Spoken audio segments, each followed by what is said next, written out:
मेरा नाम हर्ष अरोड़ा है और मैं एक लाइफ कोच एंड काउंसलर हूँ। मुझे लगता है कि किसी के एग्जाम्पल किसी और की स्टोरी शेयर करने से पहले मैं बहुत छोटी सी 2 मिनट 5 मिनट लेकर अपनी स्टोरी आपको बताऊंगा, क्योंकि मुझे लगता है उससे भी बहुत ज्यादा मोटिवेशन और इंस्पिरेशन हम सबको मिल सकती है। मैंने अपनी जो स्टडीज हैं वो गवर्नमेंट स्कूल से फिनिश करी हैं। उस स्कूल का नाम था government boys senior secondary school. और जब मैंने उस स्कूल में एंट्री ली थी 6 क्लास में और मैं वहाँ 12th तक पढ़ा, तो मुझे पता लगा कि चाहे वो गवर्नमेंट स्कूल हो चाहे वो प्राइवेट स्कूल हो, वो मैटर नहीं करता।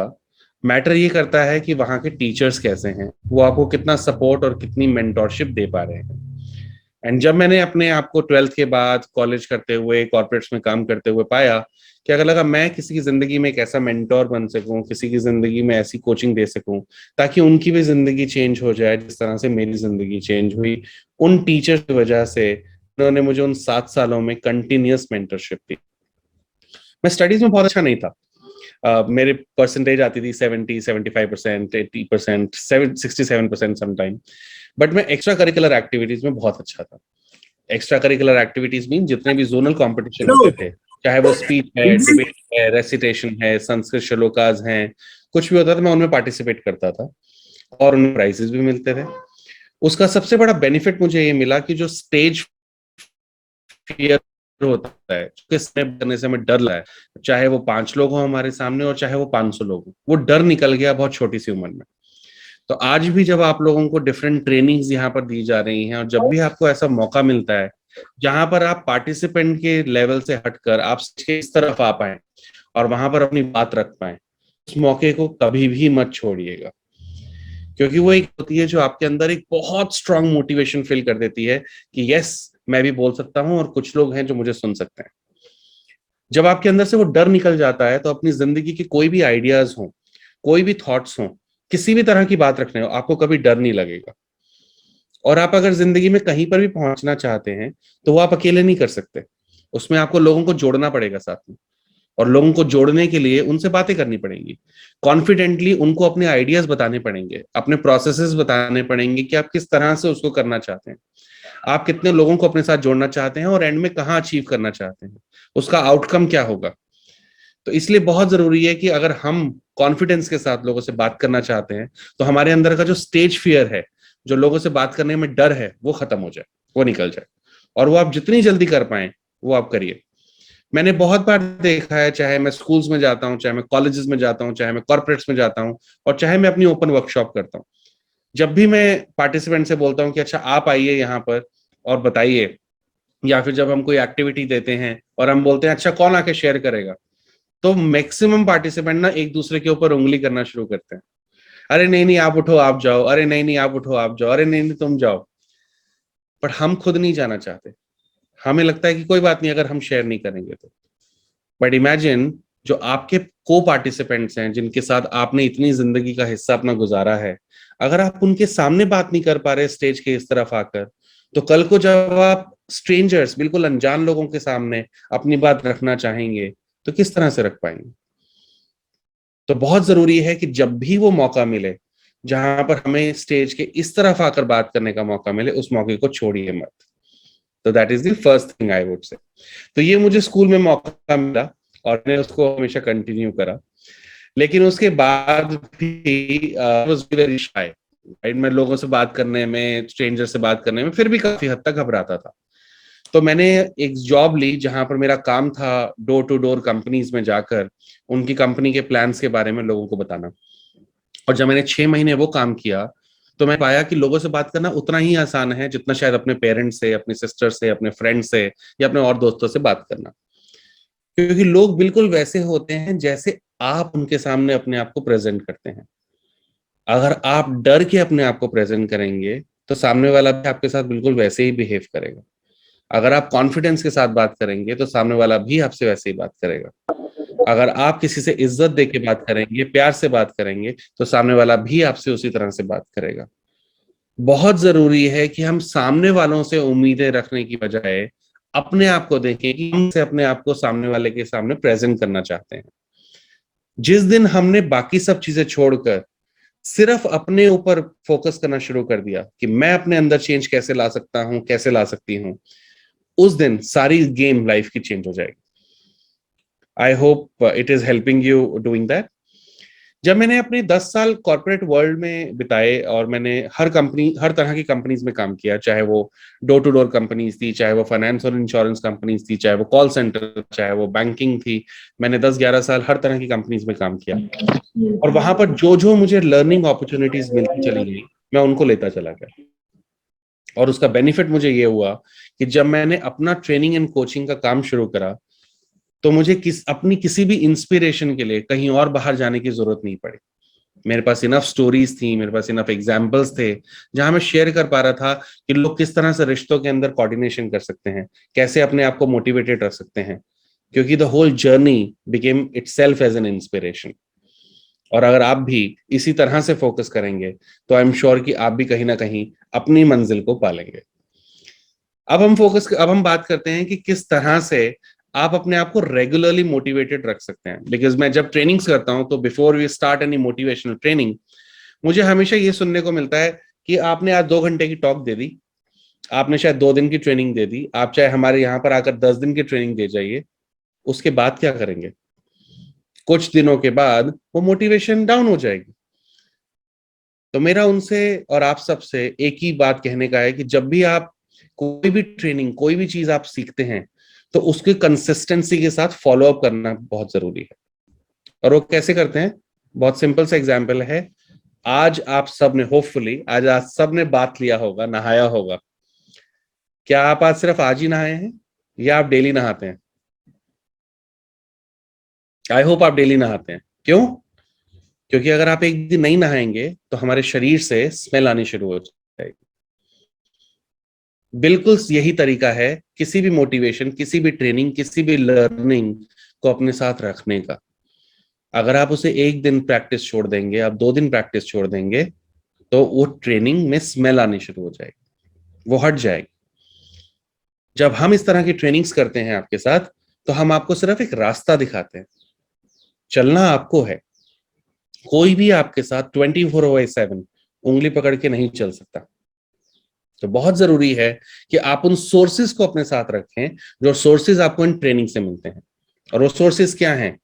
न्यूज़पेपर, मैगजीन्स, ऑनलाइन यूट्यूब पे वीडियोस, किसी भी तरह की ट्रेनिंग्स, कोई भी एक अच्छा थॉट एवरीडे अपने बारे में पढ़ना, अपने गोल्स और टारगेट्स को लिखना। जब आप इस तरह की चीजों के साथ कनेक्टेड रहते हैं, तो आप देखते हैं कि आपकी जो लेवल ऑफ नॉलेज है, लेवल ऑफ अवेयरनेस है, वो डेली बढ़ता ही जा रहा है। यहां पर मैं आपको एक बहुत छोटा सा एग्जाम्पल दूंगा कि एक बार एक लेडी रोड के ऊपर जा रही थी और उसके हाथ में बहुत सारे शॉपिंग बैग्स थे। और उसने देखा कि कुछ लेबर्स थे, मजदूर थे, जो एक जगह पे पत्थर तोड़ रहे थे। तो उसने एक लेबर से पूछा कि आप क्या कर रहे हो? तो उस लेबर ने जवाब दिया, दिखता नहीं आपको कि मैं पत्थर तोड़ रहा हूं? क्या बेवकूफों वाला सवाल कर रहे हो आप? तो उसने कहा ठीक है, गुड, ऑल द बेस्ट। वो थोड़ी सी और आगे बढ़ी और उसने फिर लेबर से एक ही वही सवाल पूछा कि आप क्या कर रहे हो? उस लेबर ने जवाब दिया कि मैं यहां पर शहर का सबसे बड़ा स्कूल बना रहा हूं। अगर आप इन दो एग्जाम्पल्स को समझ पाए कि सोच वही, काम वही, सोच में डिफरेंस। आपको सोचना है कि आप एक पत्थर तोड़ने वाला बनना चाहते हैं या फिर आप स्कूल बनाने में कंट्रीब्यूटर बनना चाहते हैं। जो वो स्टोन टूट रहे थे वो अल्टीमेटली स्कूल में लगने थे, बट आप किस सोच के साथ उस काम को कर रहे हैं, वो एक बहुत बड़ा डिफरेंस क्रिएट करता है। जब भी हम किसी काम को शुरू करते हैं, हमें यह देखना चाहिए कि उस काम का एंड गोल क्या है, आउटकम क्या है, और उसके अंदर मेरा कंट्रीब्यूशन क्या है। जैसे ही हमें अपने कंट्रीब्यूशन के बारे में पता चल जाता है, वैसे ही हम उस काम को और ज्यादा लगन से और ज्यादा मोटिवेशन से करना शुरू हो जाते हैं। यहां पर मैं आपको एक और छोटी सी स्टोरी सुनाना चाहता हूं, हेनरी टॉकस के बारे में। बहुत कम लोगों ने शायद उनके बारे में सुना है। उनका नाम था कार्ले टाकस, और ये हंगरी जो कंट्री है, उसके अंदर एक सिपाही थे 1938 में, 1938 में। और वो शूटिंग पिस्टल में इतने ज्यादा अच्छे थे और इतने सारे कॉम्पिटिशन्स के अंदर उन्होंने पार्टिसिपेट किया था जहां पर वो जहां भी जाते थे फर्स्ट प्राइज जीत कर आते थे, और पूरी कंट्री को उनसे बहुत उम्मीदें थी। उनको लगता था कि 1940 में जो ओलंपिक गोल्ड आ रहा है या और चीजें आ रही हैं वहां पर यही गोल्ड जीतेगा। बट एक दिन क्या हुआ, जो आर्मी में जब प्रैक्टिस कर रहे थे वो, तो जो हैंड ग्रेनेड है, हाथ का गोला है, वो उनके हाथ के अंदर फट गया और पूरा का पूरा हाथ डिस्ट्रॉय हो गया। और लोगों को लगा कि अब इस इंसान की पूरी जिंदगी खत्म हो गई। हम में से किसी के साथ भी अनफॉर्चुनेटली अगर ऐसा हो तो हमारे अंदर एक सेल्फ पिटी आ जाती है, दया आ जाती है कि अरे मेरे साथ ही ऐसा क्यों किया भगवान ने, और हम शायद जिंदगी में आगे कुछ भी नहीं कर पाते। लेकिन कार्ले टैकिस ने क्या ऐसा किया? नहीं। 1 महीना हॉस्पिटल रहने के बाद वो सब लाइमलाइट से, कैमरा से, अपनी फैमिली से, अपने लोगों से दूर चले गए और उन्होंने अपने आप को ट्रेन करना शुरू करा। उनका जो राइट हैंड था वो जा चुका था, लेकिन उन्होंने इस चीज पे फोकस नहीं करा। उनका फोकस था कि उनके पास क्या बचा हुआ है, और उनके पास बचा हुआ था उनका लेफ्ट हैंड। उन्होंने कहा मैं अपने लेफ्ट हैंड को इतना स्ट्रांग बना दूंगा, इतना बैलेंस बना दूंगा कि मैं इससे पिस्टल शूट कर पाऊंगा और इससे अपनी कंट्री के लिए गोल्ड ला पाऊंगा। और 1 साल तक बिना किसी को बताए उन्होंने ट्रेनिंग करनी शुरू करी और वो ट्रेनिंग करते रहे। 1 साल के बाद जो नेशनल कॉम्पिटिशन्स हुए हंगरी में, उसमें उन्होंने पार्टिसिपेट किया, and guess what, he won gold. तब उन्होंने गोल्ड मेडल लिया। उस साल 3 ऐसे कंपटीशन हुए जिसमें तीनों में उन्होंने गोल्ड जीता। अनफॉर्चुनेटली उसी टाइम पर वर्ल्ड वॉर शुरू हो गई, तो ओलंपिक के अंदर अगले 2 4 साल 8 साल ओलंपिक गेम्स नहीं हुए, जिसकी वजह से वो गोल्ड नहीं जीत पाए। एंड 1948 में जब ओलंपिक गेम्स हुई तो कार्ले टैकिस ने पार्टिसिपेट किया, and guess what, he won gold there too. उन्होंने वहां पर भी गोल्ड जीता। ये पावर है कंसिस्टेंटली अपने आप पे विश्वास रखने की। ये पावर है उस चीज पे फोकस करने की कि आपके पास क्या है रादर देन क्या नहीं है। हम सब डिफरेंट बैकग्राउंड से आते हैं। मैंने बहुत साल पहले एक कोटेशन पढ़ा था कि गरीब होना या गरीब पढ़ना पैदा होना यह हमारा क्राइम नहीं है। हमें नहीं पता क्या कर्माज हैं, हम किस वजह से किसी एक पर्टिकुलर एनवायरनमेंट में पैदा होते हैं, बट गरीब होके मर जाना वो हमारा क्राइम। क्योंकि मौके हम सबके पास हैं, अपॉर्चुनिटीज हम सबके पास हैं। और जब मैं कई बच्चों से, इंडिविजुअल से, अडल्ट से इंटरेक्ट करता हूं, मैं उनकी और किसी चीज पे फोकस नहीं करता, मैं उनकी सिर्फ एक ही चीज पे फोकस करता हूं कि उनकी जिंदगी का नजरिया क्या है। आप जिंदगी को किस तरह से देखते हैं? और जब मैं वापस मुड़ के देखता हूं तो मैं ये जानने की कोशिश करता हूं कि जिंदगी का नजरिया बनता कैसे है। तो जब मैंने कुछ साल पढ़ता रहा, लोगों से बात करता रहा, तो मुझे पता लगा जिंदगी का नजरिया जो है वो सिर्फ 3 चीजों से बनता है, और उसे हम कहते हैं 3 E's प्रिंसिपल। पहला ई क्या है? Anybody who can guess first E क्या है जो कि हमारी जिंदगी के नजरिए को चेंज करता है? तो आप चैट पे लिख सकते हैं।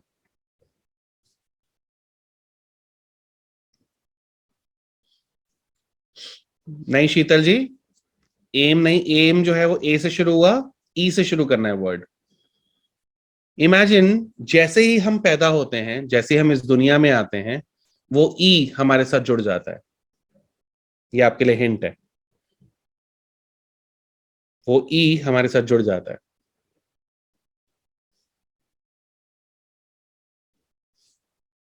और कोई नहीं? ओके, मैं बताता हूं।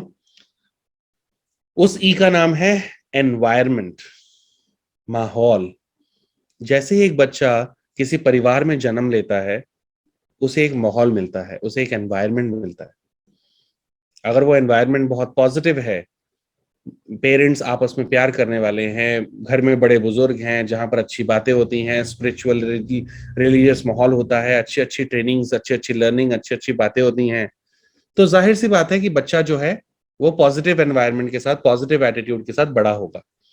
लेकिन अगर कोई घर ऐसा है जहां पर माहौल बहुत गलत है, डेली लड़ाइयां होती हैं, गाली गलौच होता है, नेगेटिविटी होती है, तो जाहिर है कि वो बच्चा जो है वो नेगेटिव एनवायरनमेंट के साथ बड़ा हो रहा है। क्या उसमें बच्चे की गलती है? नहीं। क्या उसमें बच्चे का कोई कंट्रोल है? नहीं, क्योंकि हमें नहीं पता कि हम कैसे उस माहौल में आए। अब जब बच्चा 2 या 3 साल का हो जाता है तो उसे सेकंड ई मिलता है। 3 साल की उम्र में हमें सेकंड ई मिलता है। अगर कोई गैस कर पा, education, thank you very much Sheetal ji. हमें मिलती है एजुकेशन, हमें मिलती है पढ़ाई। अगर हमारे टीचर्स अच्छे हैं, हमारे ग्रैंड पेरेंट्स अच्छे हैं, हमारे पेरेंट्स अच्छे अच्छे टीचिंग्स दे रहे हैं, तो जाहिर सी बात है कि बच्चा पॉजिटिव एनवायरनमेंट में उसे ग्रो हो रहा है, उसकी लर्निंग जो है वो अच्छी हो रही है। लेकिन अगर बच्चे की एजुकेशन अच्छी नहीं हुई, टीचर्स अच्छे नहीं मिले, तो क्या होगा? नेगेटिव एटीट्यूड बनेगा। पर क्या इन दोनों ईज पे बच्चे का कोई भी कंट्रोल है? 3 साल की उम्र में हम डिसाइड नहीं कर सकते कि हम कौन से स्कूल में जाएंगे। हम डिसाइड नहीं कर सकते कि सही और गलत क्या है। जो हमारे बड़ों ने आसपास बोल दिया, हमने उसको अडॉप्ट कर लिया। हमें पता ही नहीं है, सीधा सीधा हमारे सबकॉन्शियस माइंड में वो चीजें एंटर करना शुरू हो गई, क्योंकि हम अपने पेरेंट्स को, अपने टीचर्स को ट्रस्ट करते हैं कंप्लीटली। वो हमारे सबसे पहले क्लोज सेफ सर्कल होते हैं। तो उन्होंने जो बोला वो हमें लगता है अच्छा ही बोला होगा, तो चाहे वो गाली बोली और चाहे वो अच्छी बातें बोली। तो इन दोनों ईज पे हमारा कोई कंट्रोल नहीं है, environment and education. But then suddenly कुछ होता है, और वो होता है लगभग 13-14 साल की उम्र में, जिसको हम कहते हैं टीनेज। टीनेज एक ऐसी उम्र होती है जहां पर आप अपने छोटे छोटे डिसीजंस लेना शुरू करते हैं। आप अपने अच्छे दोस्त बनाते हैं जो आपके साथ शायद पूरी जिंदगी चलते हैं। आप कुछ अपने स्कूल से हटकर कुछ अलग बुक्स पढ़ना शुरू करते हैं। आप छोटे छोटे और डिसीजंस अपनी जिंदगी में लेना शुरू करते हैं। पेरेंट्स आपको जिंदगी की रिस्पॉन्सिबिलिटीज देना शुरू करते हैं। और उस टाइम पर आपको अपनी जिंदगी का थर्ड ई मिलता है, जिसका आपके ऊपर 100% कंट्रोल होता है। बताइए, कोई भी उस थर्ड ई को अगर गेस कर पाए तो उसको चैट में डालिए।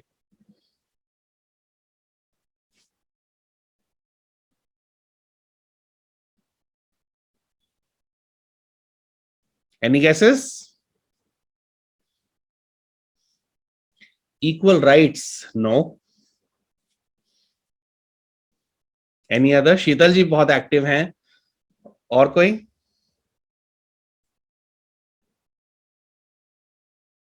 हमारे पास 50 के करीब स्टूडेंट्स हैं। कोई भी कुछ भी गलत और सही नहीं होता। जस्ट गेस करना शुरू करिए। देखिए ई से क्या वर्ड आ रहे हैं जो एक टीन एज को अपनी जिंदगी में मिलते हैं, जब वो आप छोटे छोटे डिसीजंस लेना शुरू करते हैं। Any guesses? Okay, no problem, let me share. At that age you get experience, अनुभव। वो एक ऐसी उम्र होती है जब आप अपने डिसीजंस ले रहे होते हैं और आप अपने माइंड को अप्लाई कर रहे होते हैं, अपने दिमाग को यूज कर रहे होते हैं। अगर इस 13-14 साल की उम्र से लेकर 18-19 साल की उम्र तक अगर आपकी जिंदगी के एक्सपीरियंस अच्छे रहे, आपकी कंपनी अच्छी रही, आपके जो दोस्त हैं वो अच्छे रहे, आप किसी बुरी संगत में नहीं पड़े, तो नो मैटर कि आपके घर का माहौल कैसा था, नो मैटर आपकी एजुकेशन कैसी थी, आपका जो जिंदगी का नजरिया है वो पॉजिटिव रहेगा। लेकिन अगर उस टाइम पर आपकी संगत बुरी हो गई, आपकी कंपनी बुरी हो गई, आप गलत दोस्ती में पड़ गए, तो नो मैटर आप घर का माहौल कितना अच्छा था, नो मैटर आपके घर की एजुकेशन कितनी अच्छी थी, आप नेगेटिव हो जाएंगे। और ये आप सबने अपने आसपास देखा होगा कि कहीं पे किसी के घर में बहुत अच्छा माहौल है, पेरेंट्स बहुत अच्छे हैं, लेकिन बच्चा गलत कंपनी में पड़ गया और सालों साल लग गए उस बच्चे को शायद ठीक करने के लिए। और कई जगहों पे जहां पर पेरेंट्स बिल्कुल ही नहीं, ऑलमोस्ट ना के बराबर थे, वो शायद अपनी जिंदगी के स्ट्रगल में बिजी थे या बहुत नेगेटिव थे, और बच्चे को एक राइट मेंटोरशिप मिली, बच्चे को राइट गाइड मिले, बच्चे को राइट कंपनी मिली, बच्चे को राइट बुक्स मिली, और वो आगे बढ़ गया। ऐसे बहुत सारे हजारों एग्जाम्पल हमारे आसपास है। और ये अनुभव जो है, ये जो एक्सपीरियंस है, ये आपके साथ जिंदगी भर रहता है। क्योंकि जैसे जैसे आप जिंदगी की सिचुएशंस को फेस करते हैं, वैसे वैसे अनुभव आपके साथ बढ़ता चला जाता है। हमेशा कोशिश करिए कि नो मैटर आपका बैकग्राउंड क्या था, आपका पास्ट क्या था, उससे कोई फर्क नहीं पड़ता। फर्क है कि आज आप जिंदगी में क्या एक्सपीरियंस ले रहे हो। इस ट्रेनिंग में अब 2 घंटे बैठकर आप क्या एक्सपीरियंस ले रहे हो और उस एक्सपीरियंस को किस तरह से यूज कर रहे हो, ये आपकी जिंदगी की डायरेक्शन को बदल सकता है। I take a pause for a minute, और किसी के भी कोई क्वेश्चन हो वो अनम्यूट करके पूछ सकता है या चैट में डाल सकता है, नहीं तो उसके बाद हम आगे बढ़ते हैं। किसी का भी कोई क्वेश्चन हो?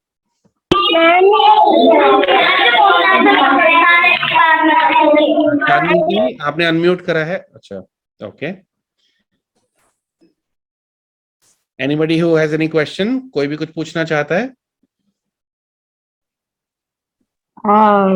Thank you, Rajiv ji. Can I put one question to Why not? all of you? Yes, please. Because these points, whatever you are sharing, is quite relevant. In a very simplistic way, आप बहुत ही आसान तरीके से, बहुत ही simple language में समझा रहे हैं। मेरा फिर वही क्वेश्चन घूम कर आता है कि हम 1 महीना 2 महीने के बाद जब भी जैसे भी हमारे सर्कमस्टांसेस आते हैं, हम बैक टू जीरो हो जाते हैं। तो उसके लिए यू सेड कि हाँ, अपने आप को मोटिवेट रखें, इन थॉट्स के साथ रखें, like every day you listen good things and all, but what is the most important thing, कि वो इतना जरूरी क्या चीज है कि जिससे ये बैक टू स्क्वायर नहीं आए, पर जो इनका अपना गोल है उस पे स्टिक रहे। That is my Thank you very much for asking this question, and I really want to reiterate on this point. As we always say in our trainings, मैं हमेशा अपनी trainings में इस बारे में बात करता हूँ कि yes, जितना important है न्यूज़पेपर, मैगजीन, वीडियोस, पॉडकास्ट, अच्छे लोगों से बातें करना, अच्छी कंपनीज में रहना, ताकि आप बैक टू स्क्वायर वन नहीं आए, उससे कहीं ज्यादा जरूरी है अपने आप को मेंटली स्ट्रांग रखना। हमारा, if you know about the brain, only 5% जो है वो कॉन्शियस रहता है।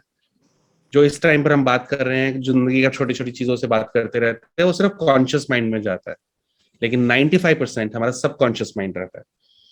और इसके लिए हम एक ताकत का यूज करते हैं, जिस ताकत का नाम है एफर्मेशंस।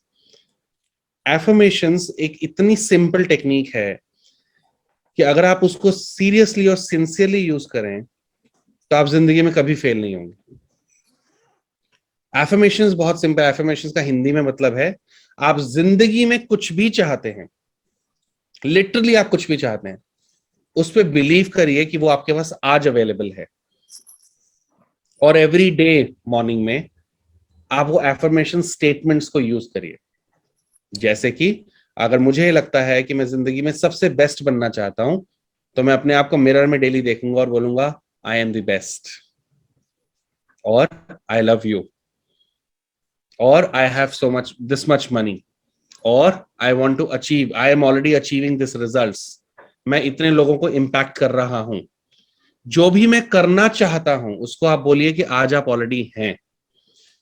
जब तक आप अपने आप से प्यार नहीं करेंगे, जब तक आप अपने आप पे बिलीव नहीं करेंगे, तब तक कोई आपके ऊपर बिलीव नहीं करेगा, कोई आपसे प्यार नहीं करेगा। तो बहुत जरूरी है कि हम इन एफर्मेशन की ताकत को यूज करें। जब भी आप सुबह उठते हैं, जब आप उस परमपिता परमात्मा को धन्यवाद करते हैं कि उन्होंने आपको एक दिन और दिया जिंदगी में कुछ अचीव करने के लिए। कितने ही हजारों लाखों लोग हैं जो उस नींद में ही जा चुके हैं, जिन्होंने आज की सुबह नहीं देखी। आई एम श्योर आप सब थैंक यू बोलते होंगे उस गॉड को। उसके बाद अपने ऊपर ध्यान दीजिए, अपने बारे में कुछ अच्छी स्टेटमेंट्स बोलिए। आज आप क्या करना चाहते हो? आज आप क्या नया सीखना चाहते हो? मैं रिसेंटली एक परिवार से मिला जिनकी मैं कोचिंग कर रहा था, और उन्होंने मुझे बहुत अच्छी बात सिखाई। उन्होंने कहा कि हमारे घर में एक बहुत सिंपल सा रूल है, हम जब रात को डिनर पे बैठते हैं, वो हस्बैंड वाइफ और 2 बच्चे हैं। उनका बेटा, जब मैं उनसे मिला था तो उनका बेटा था 14 साल का, और जो डॉटर थी वो है 9 साल की। तो उन्होंने कहा कि जब भी हम रात को डिनर की टेबल पे बैठते हैं, तो हम सबसे पहला क्वेश्चन पूछते हैं एक दूसरे से कि आज हमने नया क्या सीखा। तो अगर किसी ने नया नहीं सीखा तो आपको डिनर नहीं मिलेगा। तो you need to earn your dinner. आपने अपना डिनर कमाया कुछ नया सीख कर। और एज अ परिवार उनका एक बहुत अच्छा सा रूल है कि अगर एक ने नहीं सीखा तो पूरा परिवार उसको सपोर्ट करता है। कैसे? वो उस टाइम पे डिनर को रोक देते हैं, डिनर स्टार्ट नहीं करते। वो उस टाइम पर मोबाइल हाथ में है, डिक्शनरी पास में है, कुछ भी है, वो एक नया वर्ड सीखते हैं, कोई भी एक नया वर्ड, उस वर्ड का मीनिंग, उसको कौन कौन से सेंटेंसेस में यूज करा जा सकता है, क्योंकि वो बच्चों को अच्छी शिक्षा देना चाहते हैं। तो एक नया वर्ड सीखते हैं और उस वर्ड को कहाँ यूज करा जा सकता है। ये आज की न्यू लर्निंग हुई और तब वो अपना डिनर स्टार्ट करते हैं। उन्होंने कहा 4 साल हो गए हमें इस रूटीन को फॉलो करते हुए, और मेरे बच्चों के अंदर जो कॉन्फिडेंस इंक्रीज हुआ है, जो उनका अवेयरनेस लेवल बढ़ा है, जो उनकी नॉलेज बढ़ी है, वो बहुत ही ट्रिमेंडस है। और उनके साथ साथ हमारी भी बढ़ी है, क्योंकि कई ऐसी चीजें हैं जो डिनर के बारे में बात करने के लिए, because children want to prove them smart, तो बच्चे अपने आप को बस स्मार्ट प्रूव करने की कोशिश करते हैं, तो पूरे दिन में कुछ ना कुछ ऐसा नया ढूंढने की कोशिश करते हैं जो जाकर रात पेरेंट्स को बता सकते हैं, जो पेरेंट्स को भी शायद ये बातें नहीं पता थी। तो ये एक बहुत ही अच्छी प्रैक्टिस है, अगर आप में से कोई भी इस प्रैक्टिस को अपनाना चाहे। जिससे क्या होगा, आप चाहे एफर्मेशन की ताकत को लें और चाहे रात को डिनर के टाइम पर जब आप परिवार के साथ बैठ के डिनर करते हैं, सबसे पूछा है आपने नया क्या सीखा। ये आपकी हंगर को, नया कुछ करने की, हमेशा सीखने की हंगर को बढ़ाता चला जाएगा। क्योंकि कोई भी इंसान इस दुनिया में नहीं है जो ये बोल सके कि मुझे सब कुछ आता है। और मैं ये फर्मली बिलीव करता हूं कि आप जिंदगी में कभी भी कोई भी प्रॉब्लम फेस नहीं करते। आप जिंदगी में कभी भी कोई भी प्रॉब्लम फेस नहीं करते। अगर हम ये फिजिकल ट्रेनिंग कर रहे होते तो मैं सबसे आपसे हाथ उठवाता और आपसे पूछता, बताइए कितने लोग फील करते हैं कि हम प्रॉब्लम फेस करते हैं या प्रॉब्लम फेस नहीं करते हैं। पर आप में से मेजॉरिटी लोग अभी भी यही सोच रहे होंगे कि नहीं, हम जिंदगी में बहुत सारी प्रॉब्लम्स फेस करते हैं। राइट? चैट पे लिख सकते हैं यस और नो। आपको क्या लगता है, प्रॉब्लम फेस करते हैं या नहीं करते हैं लाइफ में?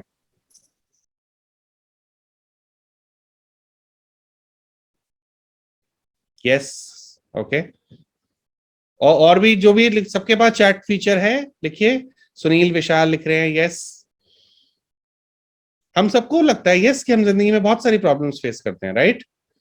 Yes yes yes, I am sure. Great. Let me now say something to you. हम जिंदगी में प्रॉब्लम्स फेस नहीं करते, हम जिंदगी में सिर्फ सिचुएशंस को फेस करते हैं।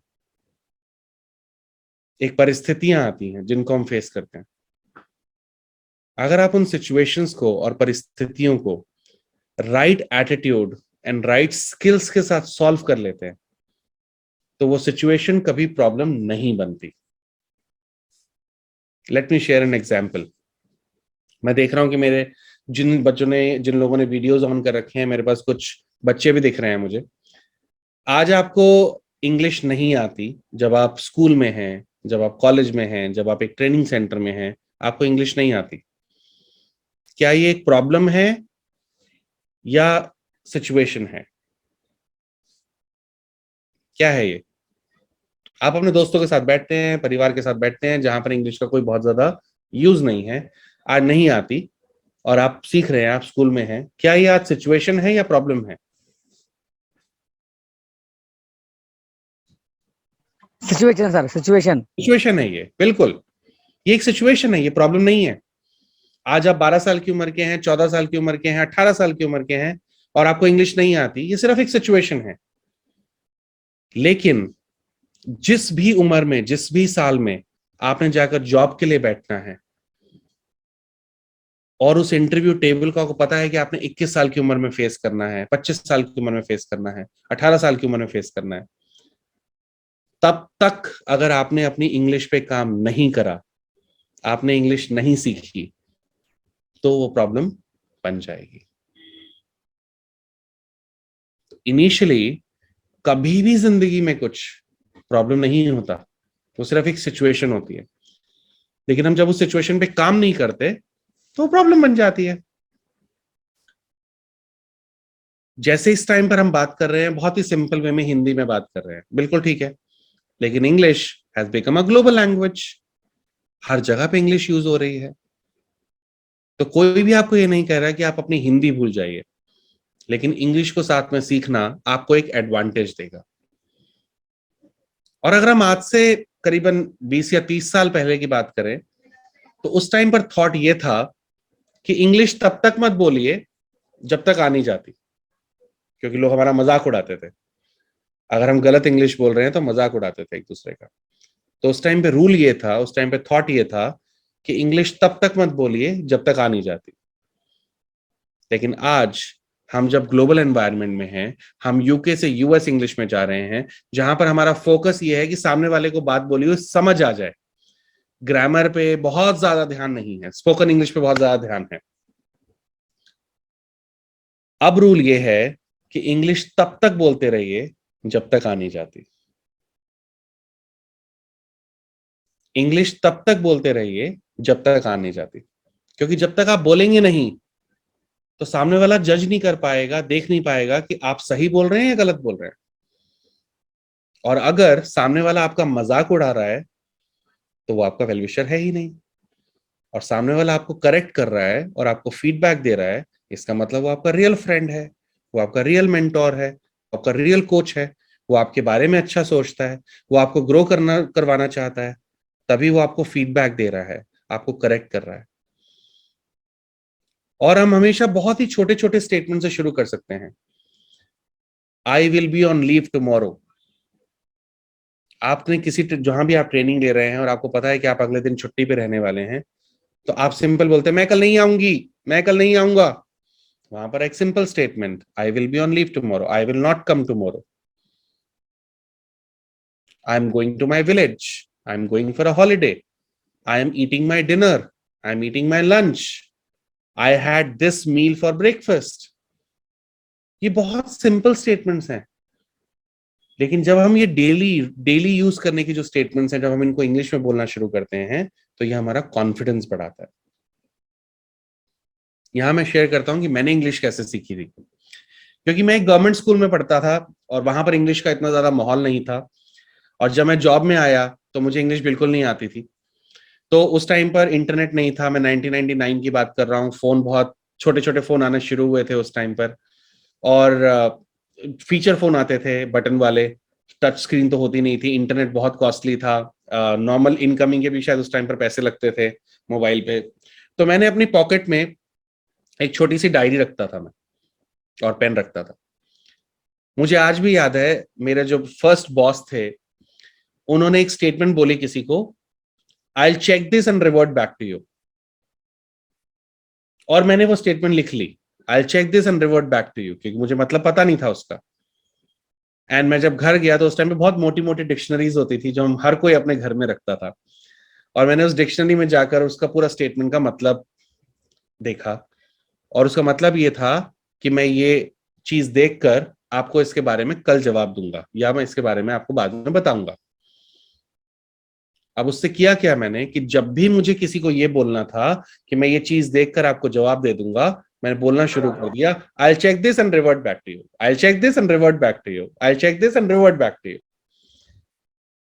तो जहां मैं दिन में अगर 100 स्टेटमेंट हिंदी में बोलता था, वहां एक स्टेटमेंट मेरी इंग्लिश में शुरू हो गई। और यही मैंने हर रोज, हर वीक, हर मंथ करना शुरू हुआ, विदाउट रियलाइजिंग कि सामने वाला सही बोल रहा है इंग्लिश या गलत बोल रहा है। सिर्फ इस ट्रस्ट के साथ कि क्योंकि वो मेरे बॉस हैं, क्योंकि वो मेरे सीनियर हैं, तो जो कर रहे होंगे अच्छा ही कर रहे होंगे। तो मैंने उनसे वो स्टेटमेंट्स अडॉप्ट करनी शुरू करी और उनको अपनी जिंदगी में यूज करना शुरू करा। और उसका बेनिफिट ये हुआ कि अगले 6 महीने, 1 साल के अंदर मेरी जो फ्लुएंसी ऑफ इंग्लिश थी वो बढ़नी शुरू हो गई, जो कॉन्फिडेंस था वो बढ़ना शुरू हो गया। मैंने न्यूज़पेपर्स हिंदी से इंग्लिश में पढ़ने शुरू करे, मैंने इंग्लिश मूवीज देखनी शुरू करी, मैं लोगों से इंटरैक्ट करना शुरू हुआ, मैंने ब्लॉग्स पढ़ने शुरू करे। और जहां जहां जो शब्द समझ नहीं आता था उस शब्द को मैं डिक्शनरी में देखता था। एंड आप बिलीव करें या नहीं करें, वो आदत आज भी कंटिन्यू है। चाहे वो कोई भी हो यहाँ पर, चाहे आपके सीनियर्स बैठे हों, चाहे वो मैं हूं, और चाहे वो किसी भी बड़ी कंपनी का बॉस है, आज भी ऐसे कई शब्द होंगे जो उनको नहीं पता होंगे, क्योंकि इंग्लिश इज अ स्किल। आप में से बहुत सारे बच्चों को, बहुत सारे लोगों को साइकिल चलानी आती होगी। आती है साइकिल चलानी? Yes, no? आदि आदि सर, आदि मेरे को आदि। आती है, ग्रेट, थैंक यू। उषाहिया, Kiran, great, Vishal, thank you. जब आप सबने साइकिल चलानी शुरू करी थी तो क्या पहली बार में आ गई थी? नहीं। आप गिरे भी होंगे, आपको चोट भी लगी होगी, आपके नीज भी छिले होंगे, खून भी आया होगा, सब कुछ हुआ था। लेकिन क्या आपने साइकिल चलानी छोड़ी? क्या आपने साइकिल सीखनी छोड़ी? नहीं। मैंने आज तक जितने बच्चों के साथ इंटरेक्शन किया है, सबने बोला कि नहीं, हमने कभी साइकिल चलाना छोड़ा नहीं, हमने साइकिल चलाना सीख के खत्म किया। और उसके पीछे रीजन पता है क्या था? वो रीजन सिर्फ एक ही था कि मेरी गली में सबको साइकिल चलानी आती है, मुझे क्यों नहीं आती? सब बच्चे साइकिल चला रहे हैं तो मैं क्यों ना चलाऊं? सब ऐसे घूम रहे हैं, मजा कर रहे हैं, साइकिल पे ट्रिन ट्रिन ट्रिन कर रहे हैं, रेस लगा रहे हैं, मैं क्यों ना करूं? तो वो जो ललक थी सीखने की, वो जो चाहत थी सीखने की, उससे मैटर नहीं पड़ा कि आप कितनी बार गिरे, कितने बार आपके घुटने छिले, कितनी बार खून आया, आपने साइकिल चलाना नहीं छोड़ा। सेम चीज इंग्लिश के ऊपर है कि सबको आती है, मुझे क्यों नहीं? आज हम जहां पर भी जाते हैं, किसी भी शहर में जाते हैं, किसी भी कंपनी में जाते हैं, कहीं इंटरनेट पे इंटरैक्ट करते हैं, हम बड़ी जॉब्स पे अप्लाई करना चाहते हैं, कोई फॉर्म्स भरना चाहते हैं, हर जगह पे इंग्लिश का इस्तेमाल है। तो सबको आती है, मुझे क्यों नहीं? जब तक हम उस फीलिंग को अपने अंदर नहीं लाएंगे कि English is just like cycle, कि सबको आती है, मुझे भी आनी चाहिए, उस दिन आप देखेंगे कि आपकी English per day, every day improve होनी शुरू हो जाएगी। अगर आप सिर्फ 100 डेज इस चीज पे फोकस कर लें तो आप देखेंगे कि आपकी इंग्लिश इतनी इंप्रूव हो गई है कि आप 70 और 80% टाइम इंग्लिश बोल पा रहे हैं। और इसके लिए बहुत सारी एप्लीकेशंस अवेलेबल हैं। आपके ट्रेनिंग्स में इसके बारे में होगा, कई सारी फ्री एप्लीकेशंस मोबाइल में आपके अवेलेबल हैं, इंटरनेट पे अवेलेबल हैं, जिनके आप इंग्लिश सीख सकते हैं, हिंदी से इंग्लिश सीख सकते हैं, जिसके लिए आपको कोई पैसे देने की जरूरत नहीं है। जरूरी है कि जो आप यहाँ सीखते हैं, जब अपने ट्रेनिंग सेंटर्स में सीखते हैं, उसको प्रैक्टिस करने के लिए आपके पास टूल्स अवेलेबल हैं, ताकि आपकी जो लर्निंग है वो कभी खत्म ना हो। आज आप चाहे 10 दिन का कोर्स कर रहे हैं, चाहे 2 महीने का कोर्स कर रहे हैं, और चाहे 2 साल का कोर्स कर रहे हैं, किसी ना किसी टाइम पर ये ट्रेनिंग खत्म होगी। तब आप जिंदगी भर अपने आप को कैसे कंटिन्यू करेंगे उस लर्निंग से, ये बहुत जरूरी है। और वहां पर इस तरह की एप्लीकेशंस काम आती हैं। आई होप कि अभी तक की जो ट्रेनिंग है, अभी तक की जो टॉक है, हमने पिछले 45 मिनट्स में जितनी भी बात करी है, वो आपकी कहीं पर यूज आई होगी। कोई भी आपका सवाल हो, कोई भी आपका क्वेश्चन हो, आप पूछिए, अदरवाइज हम अब बहुत इंटरेस्टिंगली कुछ और बातें करेंगे। किसी का भी कोई सवाल हो, वो अपने आप को अनम्यूट करके पूछ सकता है, या चैट पे डाल सकते हो, and I will be happy to answer. Monika ji ने बहुत बिल्कुल सही लिखा, हम जब तक उस काम को नहीं छोड़ते जब तक वो काम हमें अच्छे से आना चाहे। सर बिल्कुल, वेरी गुड। कीर्ति कह रही है कोई क्वेश्चन नहीं है, ओके। और किसी का कोई question? Will just wait for 1 minute, हो सकता है कोई क्वेश्चन टाइप कर रहा हो, और आप बोलना चाहेंगे तो बहुत अच्छी बात है, आप बोल के भी अनम्यूट करके कर सकते हैं, ओके, ऑल राइट, ओके, ठीक है, लेट्स स्टार्ट। अगर आपके पास अभी और कोई क्वेश्चन नहीं है तो, पर जो भी आप, ये आपका मौका है। रीड इंडिया ने जब आपके लिए 2 घंटे का एक सेशन अरेंज करा है, और आप कहीं पर इस टाइम पर बैठे हैं अपने घर के एनवायरनमेंट में, टेक्नोलॉजी, कोविड की वजह से बहुत नेगेटिविटी हुई कि कोविड ने ये छीन लिया, कोविड ने वो छीन लिया, लेकिन कोविड ने ये बेनिफिट भी दिया कि आज आप कहीं पर भी बैठे हैं और मैं कहीं और बैठा हूं और हम सब एक दूसरे से इंटरेक्ट कर पा रहे हैं। ना मुझे कहीं ट्रैवल करने की जरूरत है, ना आपको कहीं ट्रैवल करने की जरूरत है। हम इमीडिएटली 1 मिनट के अंदर एक दूसरे से कनेक्ट हो पा रहे हैं। तो this is a positive point of Covid. हर चीज का एक नेगेटिव और पॉजिटिव पॉइंट होता है। अब हम बात करते हैं अगले 1 घंटे, लगभग 45 मिनट्स में, उसके बाद में फिर से क्वेश्चन आंसर लेंगे। हम 3 चीजों पे बात करेंगे। नंबर 1, जो कि मैं जब यंगस्टर्स से जब मैं इंटरेक्ट करता हूं तो एक बहुत बड़ी एक इश्यू निकल कर आता है, एक सिचुएशन निकल कर आती है, वो है हमारा गुस्सा, हमारा एंगर। तो हम सिर्फ 2 मिनट उस पर बात करेंगे, क्योंकि मुझे लगता है ये 2 मिनट की टॉक ही उसको कंप्लीट कर देगी, और उसके बाद आपके ऊपर है कि आप उस पर कैसे काम करना चाहते हैं। फिर हम बात करेंगे एंटरप्रेन्योरशिप की। एंटरप्रेन्योरशिप मतलब कि क्या किसी भी चीज को करने के लिए, कुछ अपना करने के लिए आइडियाज कहाँ से लाए जाएं, और अगर आइडियाज हों तो क्या उसके लिए रिसोर्सेज की जरूरत है, क्या उसके लिए पैसे की जरूरत है। मुझे लगता नहीं है, हम उसके ऊपर बात करेंगे। एंड थर्ड, कि हम जिंदगी में अपने बेस्ट टू बेस्ट रिलेशंस को किस तरह से नर्चर करें, हम उसकी बात करेंगे। क्योंकि जब तक आपके रिलेशनशिप्स अच्छे नहीं होंगे, आप जिंदगी में कुछ भी अचीव नहीं कर सकते। ओके, तो पहली चीज एंगर। मैं जब बहुत छोटा था, 9th क्लास में था, तो मेरे दादाजी ने मुझे एक बहुत अच्छी से स्टोरी सुनाई थी, और वो स्टोरी मैं आपके साथ शेयर करता हूँ। स्टोरी कुछ ऐसी है कि एक बार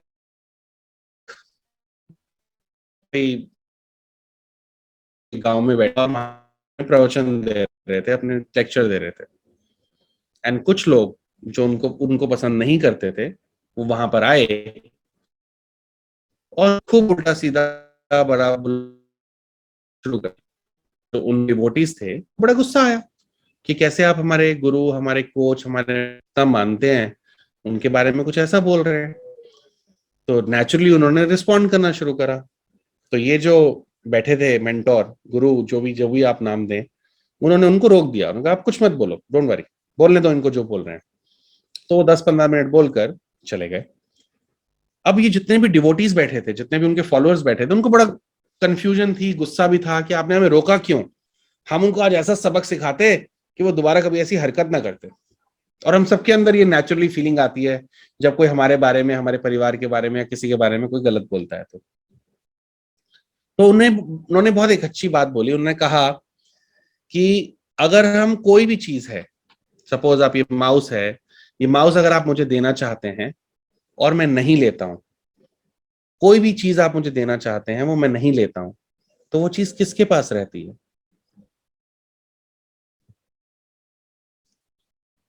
तो जवाब आया कि वो हमारे पास रहेगी। अगर आपने नहीं लिया है तो वो हमारे पास रहेगी। तो इन महात्मा ने, इन लीडर ने, इन कोच ने बोला कि एग्जैक्टली जो इन्होंने मुझे गाली दी, जो बुरे शब्द बोले, वो मैंने नहीं लिए, तो वो किसके पास रही? उन्हीं के पास। जैसे ही आप उस गाली को, उस गंदे शब्दों को रिवर्ट करते हैं, रिस्पॉन्ड करते हैं, इसका मतलब क्या हुआ? आपने वो ले लिया, अब आप रिटर्न गिफ्ट दे रहे हो उनको। आपने वो एक्सेप्ट कर लिया, अब आप उसे वापस दे रहे हो, return gift.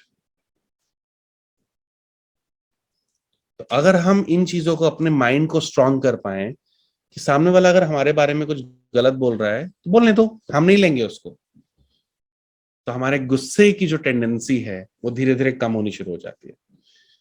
And it is a life time process. कोई भी नहीं कह रहा है कि इस स्टोरी की वजह से आपके अंदर आज ही गुस्सा खत्म हो जाएगा, आप महात्मा बन जाएंगे, आप साधु बन जाएंगे। नो।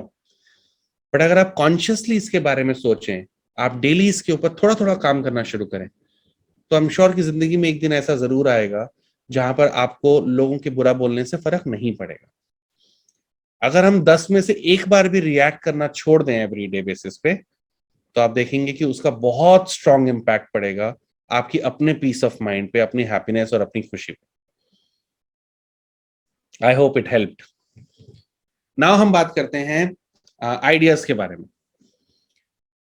तो जब मैं रूरल यूथ, जब मैं गवर्नमेंट स्कूल के बच्चों से बात करता हूँ, लोगों से बात करता हूँ, जब मैं छोटे शहरों में जाता हूँ और वहां के यूथ से बात करता हूँ, तो मैं एक चीज बड़ी कॉमन देखता हूँ कि इन लोगों के पास सपने बहुत हैं।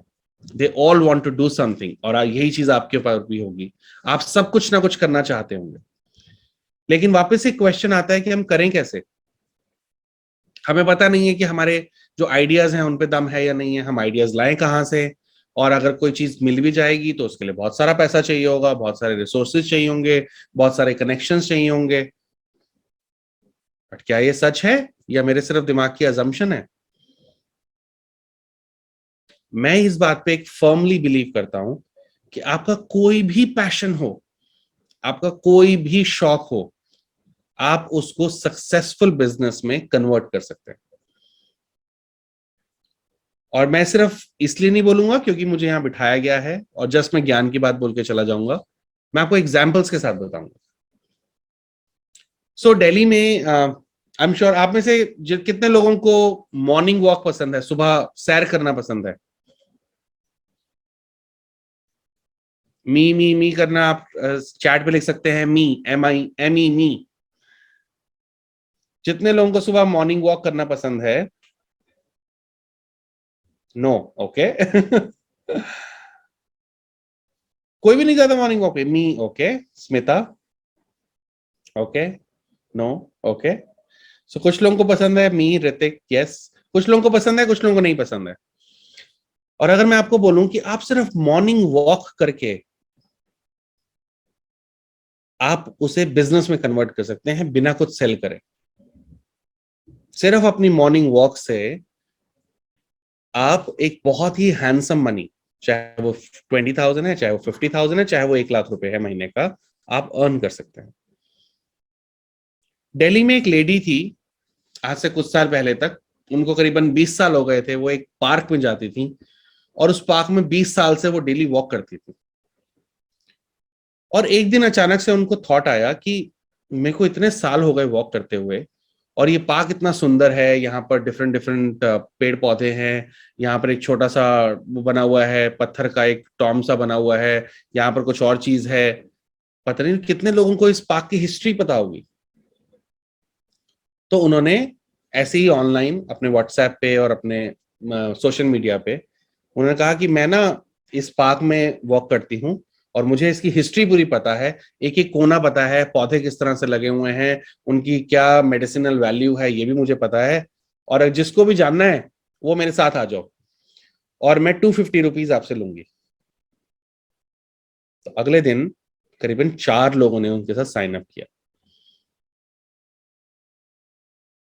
यानी कि 1,000 रुपए उन्होंने उस 90 मिनट्स की वॉक से अर्न करे। और धीरे धीरे होता ये हुआ कि हर रोज कुछ नए 10 से 12 लोग, 15 लोग उनके साथ जुड़ने शुरू हो गए, जिसमें ना सिर्फ इंडियंस थे बल्कि फॉरेनर्स भी थे जो इंडिया में ट्रैवल करने आए हुए थे। उन्होंने उनकी पोस्ट को देखा और उन्होंने कहा कि अरे चलो कोई यहाँ पर एक इनिशिएटिव कर रहा है तो चलो उसमें पार्टिसिपेट करते हैं। और 250 रुपीज वॉज नथिंग। तो इमेजिन अगर 10 लोग भी आपके साथ डेली जुड़ रहे हैं तो डेली की आपकी इनकम कितनी हुई? 2,500 रुपए इंटू 30, 75,000 रुपीज पर मंथ की इनकम। अगर हम ये एज्यूम करें कि सिर्फ 10 लोग आपके साथ रोज जुड़ते हैं और वो क्या कर रही हैं, अपनी मॉर्निंग वॉक जो वो वैसे भी करती, और अब वो 10 लोगों के साथ कर रही है। वो इनिशिएटिव धीरे धीरे इतना बड़ा हो गया कि उनको कॉर्पोरेट्स ने इनवाइट करना शुरू करा कि आप हमारे एम्प्लॉयज को वॉकिंग टूर्स दीजिए। अगर आपको दिल्ली के किसी भी मॉन्यूमेंट की हिस्ट्री पता है तो आप हमारे एम्प्लॉयज के साथ वॉकिंग टूर्स ऑर्गेनाइज करिए। और उन्होंने वो करना शुरू करा और वो स्लोली एंड ग्रेजुअली एक फुल टाइम वेंचर के तौर पे सेटअप हो गया। ये पावर है एक बहुत ही सिंपल छोटी सी चीज को आगे ले जाने की। एक और एग्जांपल देता हूं आपको। एक कपल थे, दिल्ली में ही हैं अभी भी, उनको खाना खाने का बहुत शौक था। आई एम श्योर आप सब में से कुछ लोग होंगे जिनको खाना खाने का बहुत शौक होगा, राइट? डिफरेंट डिफरेंट खाना ट्राई करने का बड़ा शौक होगा, डिफरेंट डिफरेंट रेस्टोरेंट्स में जाकर खाने खाने का मन करता होगा। बट ऑब्वियसली रेस्टोरेंट्स में जाके खाना खाना एक्सपेंसिव भी है और आप डेली अफोर्ड शायद नहीं कर सकते, मैं भी नहीं कर सकता। तो इस कपल ने, हस्बैंड वाइफ ने क्या करा कि शुरू शुरू में तो इन्होंने जाना शुरू करा, दिन का एक मील बाहर खाते थे, और इन्होंने सोशल मीडिया पे डालना शुरू करा कि आज हम इस रेस्टोरेंट में खाना खाने जा रहे हैं, आप में से जो भी आना चाहे वो आ जाइए। एंड दे वर सरप्राइज्ड कि वो अकेले नहीं थे जिनको बाहर खाना खाना भी पसंद है और नए लोगों से दोस्ती करना भी पसंद है। तो ना सिर्फ उनके Facebook, WhatsApp, Instagram, Twitter, LinkedIn, इससे लोग जुड़ना शुरू हुए, उनके और एक्सटेंडेड सर्कल में भी लोग जुड़ना शुरू हो गए उनके साथ। तो जहां पर भी वो खाना खाने जाते थे वहां पर 5-10 कपल, 15 कपल, 20 लोग आ जाते थे, और वो सब एक अच्छे से 1 घंटा बैठते थे और बातें करते थे और खाना खा के एंजॉय करके चले जाते थे। और उनका जो फेसबुक ग्रुप है वो कुछ 100 लोगों से 1-2 महीने के अंदर ही 10,000 मेंबर्स पे पहुंच गए। उनको लगा कि ये तो बहुत अच्छी बात है, जब इतने सब लोग हैं जो आपस में कनेक्ट करना चाहते हैं तो क्यों ना इसको कमर्शियली वायबल बनाया जाए। तो अब उन्होंने क्या करना शुरू करा, वो किसी भी रेस्टोरेंट में जाते थे, किसी भी अच्छे रेस्टोरेंट में, और वहां पूछते थे कि हाँ जी आपका बुफे प्राइस, आपका थाली का प्राइस क्या है। तो सपोज वो 1,000 रुपए एक मील का प्राइस होता है, तो वो कहते थे कि हम आपका पूरा, आपकी जो सिटिंग कैपेसिटी है 100 लोगों की, हम पूरा लंच पे आपका बुक कर लेते हैं और आप हमें क्या डिस्काउंट देंगे। तो फॉर एग्जाम्पल उन्होंने 50%, 40% डिस्काउंट दिया। उन्होंने कहा कि आपको पूरे रेस्टोरेंट का पेमेंट करना होगा और आप बुक कर लीजिए। तो वो जो उनको 600 रुपीज में कॉस्ट करा, उसमें उन्होंने 100 to 150 रुपीज का मार्जिन शेयर करके, प्लीज अपनी स्क्रीन मत शेयर करिए,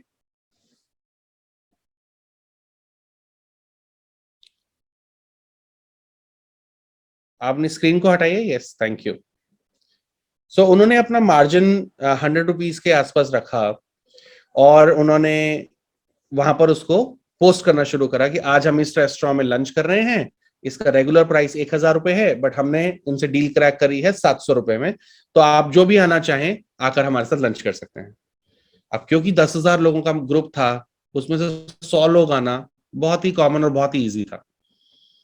तो 100 लोग आए, सब एक दूसरे के साथ बैठे, कुछ नए फ्रेंड्स बने, कुछ नए बिजनेस आइडिया डिस्कस हुए, कोई नेटवर्किंग हुई, और इमेजिन लंच के बाद उनकी नेट इनकम क्या हुई, 100 रुपए इंटू 100, 10,000 रुपए।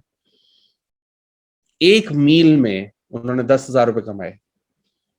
अगर वो सिर्फ एक मील ही कंटिन्यू करें डेली एक नए रेस्टोरेंट के साथ, तो हम कहां पहुंचेंगे, 3 लाख रुपए मंथली इनकम के ऊपर।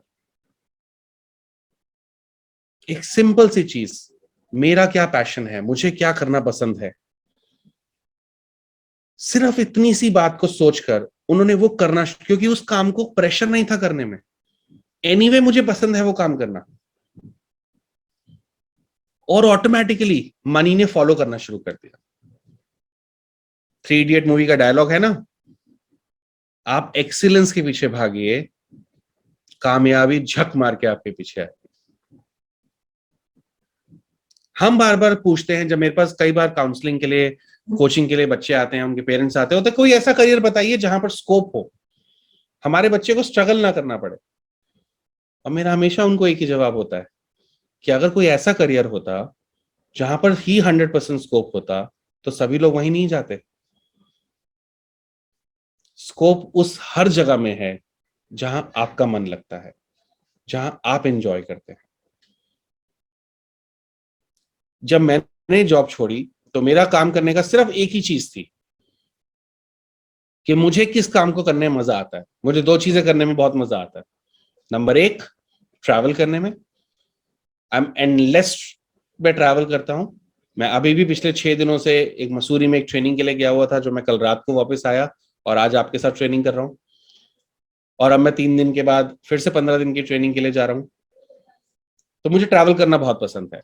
और दूसरा, लोगों से बातें करना, कॉन्वर्सेशंस करना, उनकी जिंदगी के बारे में जानना, ऑब्जर्व करना, उनसे समझना कि वो जिंदगी में क्या कर रहे हैं, कहां पर वो स्टक है, ताकि मैं उनको कुछ इनपुट दे सकूं, कुछ उनसे सीख सकूं, कुछ अपना सिखा सकूं।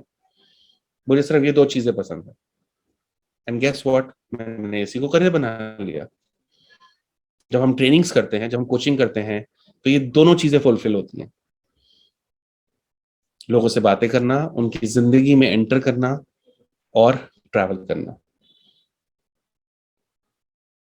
एंड जब आप उस चीज को पैशनेट तरीके से करते हैं, पूरी तरह से 100% करते हैं, तो ऑटोमेटिकली चाहे वो मनी हो, चाहे वो सक्सेस हो, और चाहे वो फेम हो, वो ऑटोमेटिकली आनी शुरू हो जाती है। मैंने जब जॉब छोड़ी 2008 में, और उस टाइम पर सो कॉल्ड इंडिया रिसेशन से गुजर रहा था, मुझे बहुत सारे मेरे दोस्तों ने, रिलेटिव्स ने बोला कि अरे this is the worst time to leave the job, ये सबसे बुरा टाइम है जॉब छोड़ने के लिए। इस टाइम पर तो लोग अपनी जॉब को पकड़ कर बैठे हुए हैं और तुम इस टाइम पर जॉब छोड़ रहे हो।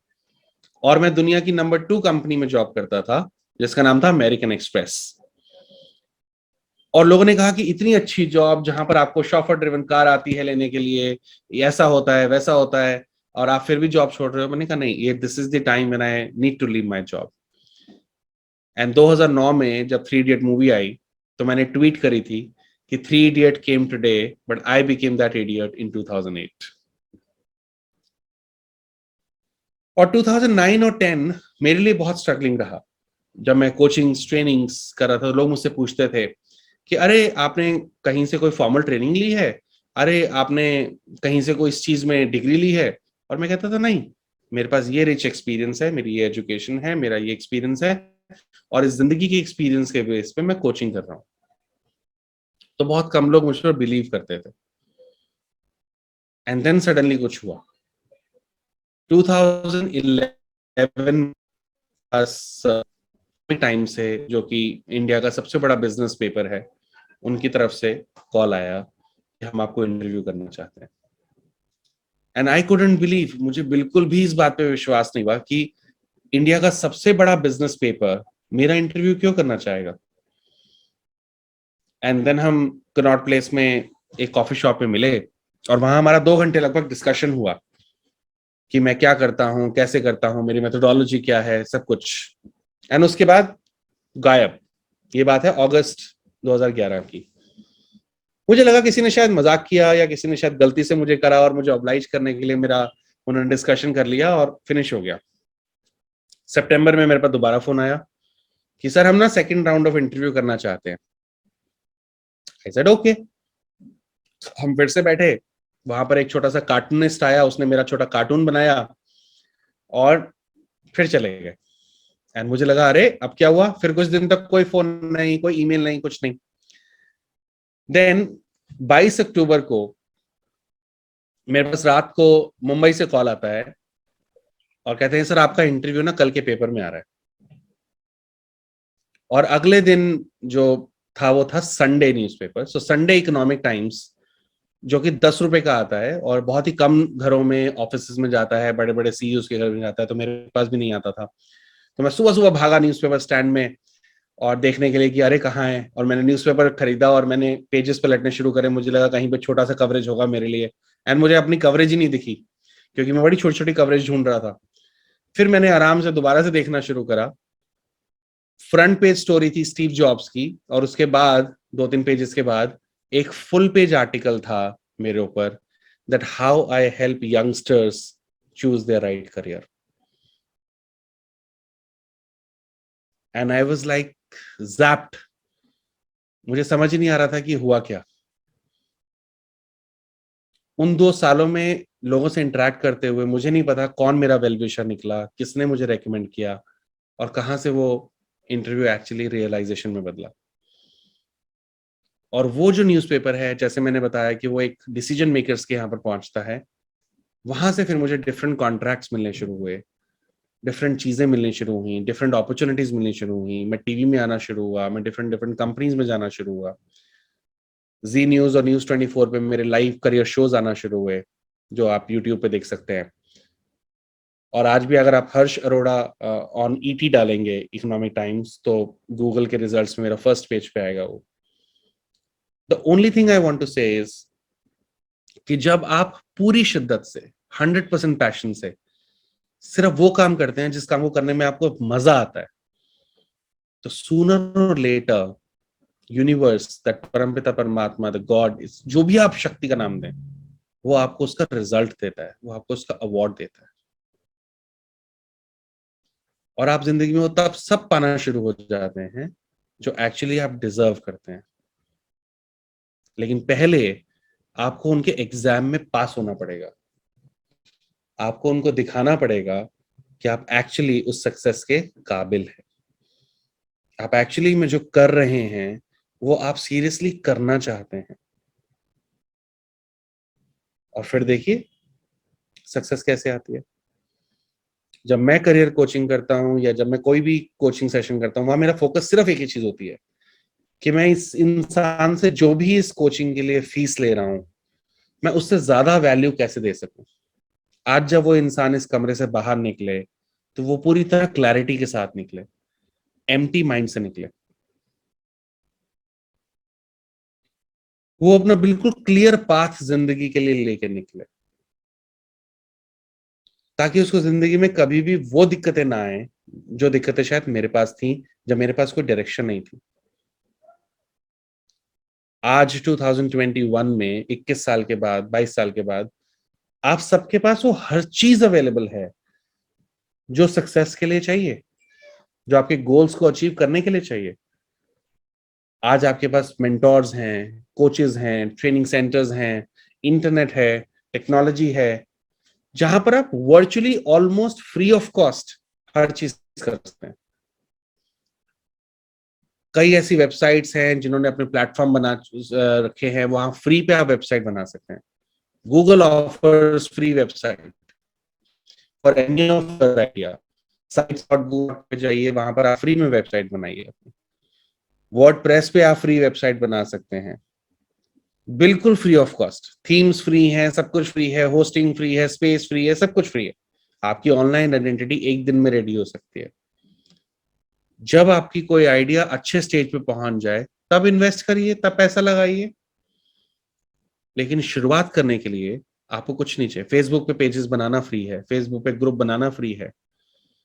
लोग सिर्फ सोशल मीडिया पे अपनी प्रेजेंस पूरी तरह से करके बहुत सारे अपने आइडियाज को मोनेटाइज कर रहे हैं, उससे पैसा कमा रहे हैं। सिर्फ आपको एक चीज का ध्यान रखना है, वो ये कि आपका जो फोकस है वो पैसा कमाना है या वैल्यू देना है। क्योंकि अगर आपका फोकस पैसा कमाना है तो वो आपको मौके हर 2 महीने 4 महीने के बाद ढूंढने पड़ेंगे, जिनको हम कहते हैं सीजनल। आज होली चल रही है तो कलर बेच लेते हैं, दिवाली आ रही है तो पटाखे बेच लेते हैं, राखी आ रही है तो रक्षाबंधन के सामान बेच लेते हैं, जन्माष्टमी आ रही है तो उसके कपड़े बेच लेते हैं। जहां पर आप हर दूसरे तीसरे महीने सिर्फ मौके को पकड़ने की कोशिश कर रहे हैं। आज इस तरह का कोविड आया तो चलो सैनिटाइजर बना लेते हैं, मास्क बना लेते हैं, कल को कुछ और आएगा तो कुछ और करना शुरू कर देते हैं।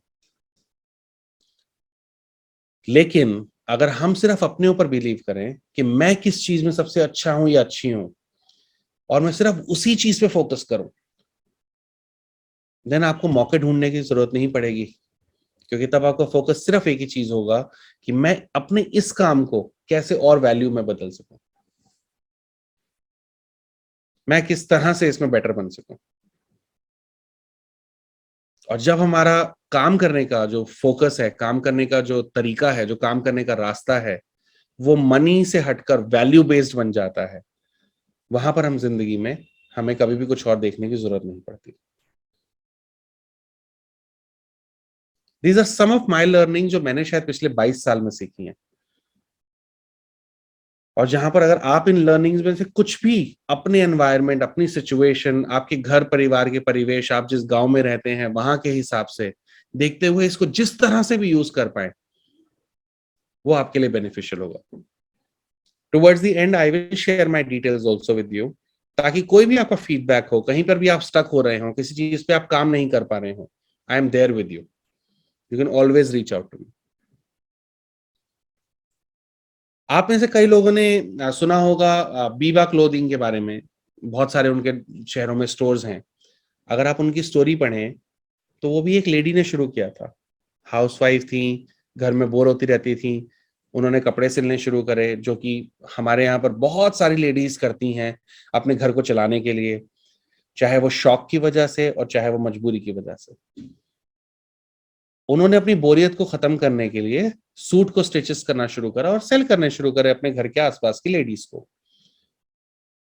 लेकिन उनकी जो स्टिचिंग थी, उनका जो कपड़े सिलेक्ट करने का तरीका था, वो बहुत अच्छा था, जो कि लोगों ने पसंद करना शुरू करा।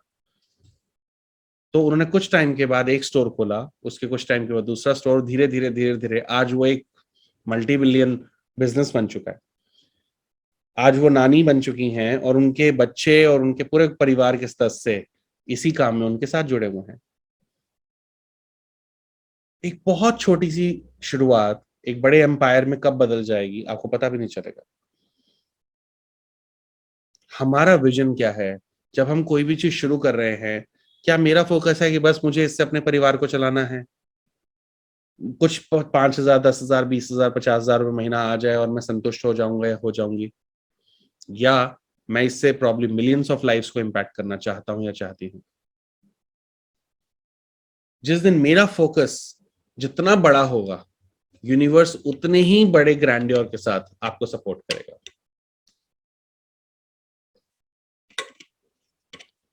ये आपको सोचना है कि आप अपने आप को कितने बड़े लेवल पे प्ले करना चाहते हैं, क्योंकि आपकी और मेरी पोटेंशियल की कोई लिमिट नहीं है। सिर्फ हमें ये देखना है कि हम जो लिमिट हम अपने लिए डिसाइड करते हैं, वही लिमिट हमारे लिए सेट हो जाती है। I'll take a pause here for a minute. Any question? अभी हमने आइडियाज डिस्कस करे, हमने इन बिजनेस के बारे में बातें करी। उसाई किरण ने लिखा है great ideas, thank you. Anybody else, किसी के पास भी कोई क्वेश्चन हो, कोई सवाल हो, कोई थॉट हो, कोई फीडबैक हो, कोई चीज आप शेयर करना चाहते हो, पूछना चाहते हो, प्लीज पूछिए। मैं बार बार इसलिए हर 15-20 मिनट 25 मिनट के बाद रुक रहा हूं ताकि हम इसको एंगेजिंग बना सकें। एनी क्वेश्चन सो फार? कोई भी क्वेश्चन हो आपका, पूछ सकते हैं। Rajiv, I just wanted to share something here. I'm Geeta. Ji Gita ji. Actually, these youth are from interior locations where Read India has community library and resource centers. The Right. village though vary because we are almost covering more than 10 villages wherever we are present in the rural area as a hub. So जी। जो आप अभी बात कर रहे हैं बीबा की और enterprises की, हमारे यहाँ पे हर सेंटर में 10,000 से ज्यादा औरतें सिलाई सीखती हैं।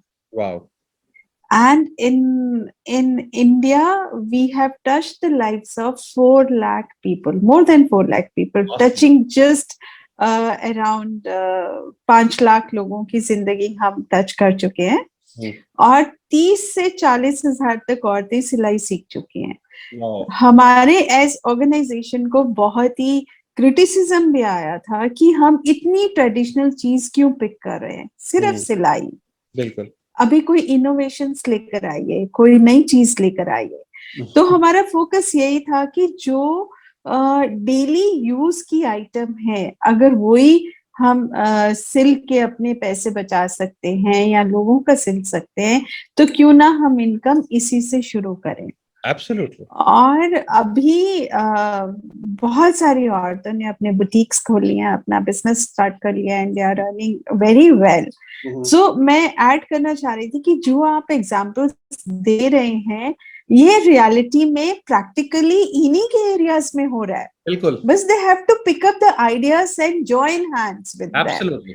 तो अगर हमने एक आर्मी क्रिएट कर दिए एक जगह पे, जहां पे 100 लोग भी मिलके अगर इसको आगे लेके जाएं, तो इनके एरिया में डेवलपमेंट का ह्यूज स्कोप है। जो आपने कहा है मॉर्निंग वॉक का एग्जांपल, अगर ये डे वॉक भी करेंगे और सबको जोड़ेंगे और आपस में बात करेंगे, तो ये तो बहुत बड़ा बिजनेस डेवलप कर सकते हैं। बिल्कुल। So thank you very much Geeta ji, and I'm so impressed to hear that कि हम सोचने में लगे कि यस पूरे इंडिया में 4 लाख, शायद फिगर बहुत छोटी लगती है, लेकिन कि एक ऑर्गेनाइजेशन जब इस माइलस्टोन को 4 से 5 लाख लोगों के माइलस्टोन को अचीव करती है, उनके लिए जिंदगी भर की अचीवमेंट है। इमेजिन उस 4 लाख 5 लाख विमेन जो आज शायद आत्मनिर्भर हैं पूरी तरह से, जो अपने घर को चला पा रही हैं, अपने कुछ पैसे बचा पा रही हैं, अगर हम उनसे बात करें तो उनके लिए कितनी फुलफिलिंग एंड कंटेंटेड होगी, और गीता जी के लिए हर सेल्फ ये जर्नी कितनी कंटेंटेड रही होगी कि वो जब किसी के हाथ में एक सिलाई मशीन देती हैं, उनके हाथ को हुनर देती हैं, तो वो किस तरह से काम आता है. And it I remember that because I lost my father when I was 2.5 years old. मैंने अपने पापा को नहीं देखा, और मैं सिर्फ 2.5 साल का था जब मेरे फादर एक्सपायर हुए. एंड हम बहुत ही हम्बल बैकग्राउंड से थे, मेरी मदर एजुकेटेड नहीं थी. और उस टाइम पे आई रिमेम्बर, मतलब मेरी मदर बाद में बताया जब उन्होंने, कि उन्होंने एक्चुअली टेलरिंग का डिप्लोमा किया, और उन्होंने एक एक्सपोर्ट हाउस में दिन में काम करती थी और रात को वो लोगों के कपड़े सिलती थी, और उस तरह से उन्होंने उस घर को चलाया. तो I completely get that concept कि एक हाथ का हुनर आपकी एक्चुअली पूरी जिंदगी बदल सकता है. कुछ भी आपके हाथ से चला जाए, कोई भी सर्कमस्टेंसेस हो, लेकिन हाथ का हुनर एक ऐसी चीज है जो हमेशा आपके साथ रहता है. So thank you very much, Geeta ji, for sharing this. Thank you. And हम जरूर ऑर्गेनाइज करेंगे. मैंने बात करी थी कि हम फेस टू फेस करें, तो थोड़े से ट्रैवल का इशू आ रहा था, but now I will definitely organise, जहाँ पे मैं तो 100 लोगों को भी बुलाना चाहती हूँ कि they should hear you practically, क्या उनके जीवन में बदलाव आ सकता है. तो my next workshop will be face to face only. बस वो थोड़ा दिवाली के टाइम पे कोविड का थोड़ा सा डर था हमें, तो हमने बोला हम मिड-नवंबर में दोबारा करेंगे, तो डेफिनेटली ये फेस टू फेस भी होगा. फेस टू फेस का एक अलग ही इम्पैक्ट निकल कर आता है. हाँ जी, हाँ जी, हाँ जी. Thank you Geeta ji. Thank you. Okay, so Nikita ने एक क्वेश्चन पूछा है, sir being introvert is good और bad. Thank you very much Nikita, आपने क्वेश्चन पूछा, एंड आई रिक्वेस्ट एवरीवन, जो भी आपके क्वेश्चंस हैं प्लीज चैट पे डालते रहिए ताकि मैं उनको आंसर कर सकूं, क्योंकि तभी इस सेशन की रियल वैल्यू निकल कर आएगी. Going back to Nikita's question, Nikita आपने बहुत अच्छा क्वेश्चन पूछा है कि इंट्रोवर्ट इज गुड और बैड. तो सबसे पहले एक चीज समझते हैं कि बीइंग इंट्रोवर्ट है क्या, और क्या वो हमारी ताकत है या वो हमारी कमजोरी है. सो इंट्रोवर्ट का बेसिक अगर मीनिंग समझा जाए, लिटरल मीनिंग, वो जो बहुत कम बातें करता है, जो यूजुअली अपने अंदर रहता है, झिझक होती है. कई लोग कहते हैं अरे आप तो बहुत वो बोल ही नहीं पाते, तो आप इंट्रोवर्ट हो. जो कहीं पर भी जाके कुछ भी बोलना शुरू होता है उसको हम बोलते हैं अरे आप बड़े एक्सट्रोवर्ट हो. तो समझते हैं कि इंट्रोवर्ट को हम ताकत में कैसे बदलें. अगर आप एक ऐसे इंसान हैं जो चीजें ऑब्जर्व करते हैं, नॉलेज लेते हैं, लर्निंग लेते हैं, और उसके बाद हर चीज को एनालाइज करके सही टाइम पर सही स्टेटमेंट्स को बोलते हैं, तो आप इंट्रोवर्ट होना आपकी ताकत है. क्योंकि आप बिना बात के गॉसिप नहीं कर रहे, आप बिना बात के अपने टाइम को वेस्ट नहीं कर रहे, आप कहीं पर भी कुछ भी जो भी मुंह में आया वो नहीं बोल रहे. तो वहां उस लेवल का एक्सट्रोवर्ट होने से इंट्रोवर्ट होना मच बेटर है. सेकंड, अगर आप उस लेवल पे इंट्रोवर्ट है जहां पर आपसे कुछ बोला ही नहीं जाता, जब भी आपसे कोई सवाल पूछा जाता है, जब भी आपसे कुछ कहीं भी किसी पब्लिक प्लेटफॉर्म पे आपको बोला जाता है परफॉर्म करने के लिए, कहीं भी किसी ग्रुप सेटिंग में आपसे कोई क्वेश्चन पूछे जाते हैं और वहां पर आप बहुत हिचकते हैं, आप अपनी बात नहीं रख पाते हैं, वो इंट्रोवर्ट नेचर को आपको इम्प्रूव करने की जरूरत है. क्योंकि आज की डेट में हम जब जिस कॉम्पिटिटिव वर्ल्ड में जा रहे हैं, वहां पर बहुत इंपॉर्टेंट है कि हम अपनी बात को रख पाए. क्योंकि आपको वो जो 30 सेकंड्स मिले, 20 सेकंड्स मिले अपनी बात रखने के लिए, अगर वो आप नहीं रख पाए, अगर आप इफेक्टिवली नहीं बोल पाए, अगर आप वहां पर परफॉर्म नहीं कर पाए, तो वो मौका आपसे छूट गया. तो उस इंट्रोवर्ट नेचर को आपको इंप्रूव करने की जरूरत है. तो आपका पहला स्टेप ये होना चाहिए निकिता, कि आप पहले एनालाइज ये करिए कि आप इंट्रोवर्ट हिचक की वजह से हैं, या आप एक्चुअली एनालाइज करके ऑब्जर्व करके राइट टाइम पर राइट स्टेटमेंट्स बोलती हैं. उसके अकॉर्डिंगली आप एक्शन लीजिए. और अगर इसमें कहीं भी आपको कोई भी असिस्टेंस चाहिए, कोई भी सपोर्ट चाहिए, please reach out to me. At the end of the session I will leave my details and I will be happy to help you. Any other question? Thank you Kiran for liking it. कोई भी आपका question हो, please feel free to ask it, because this is your chance. जब आप चाहे वो yes बताइए. Sir I am Manoj. Hi Manoj. Sir मैं ये बोलना चाहता था कि किसी की अगर किसी कोई बच्चा अपना पैशन फॉलो कर रहा है और उसकी फाइनेंशियल कंडीशन बहुत यानी कि थोड़े डाउन ही है, जी, तो सर वो क्या कर सकता है? Thank you very much Manoj. तो सबसे पहली बात है कि अगर आप अपना पैशन फॉलो कर रहे हैं और अपने पैशन को लेके पूरी तरह से कमिटेड हैं, तो फाइनेंशियल रिसोर्सेज कहीं भी आप कर आड़े नहीं आते। और मैं आपको एक बहुत छोटा सा एग्जांपल देता हूं। हरियाणा में आप सबने भिवानी का नाम सुना होगा। भिवानी के पास एक छोटा सा गांव है। वहां पर एक बच्चा था करीबन 12-13 साल का, और उसको साइंस का बहुत शौक था। साइंस में भी वो चांद, तारे, सोलर सिस्टम्स, ग्रह, इन सब के बारे में स्टडीज करता रहता था। और जब भी उसके फादर, जो भी वहां पर काम करते थे, वो जो शाम को घर आते थे, तो उनसे वो सवाल पूछता था कि ये कैसे होता है, सूरज और चांद कैसे आते हैं, तारे किस तरह से मूव करते हैं।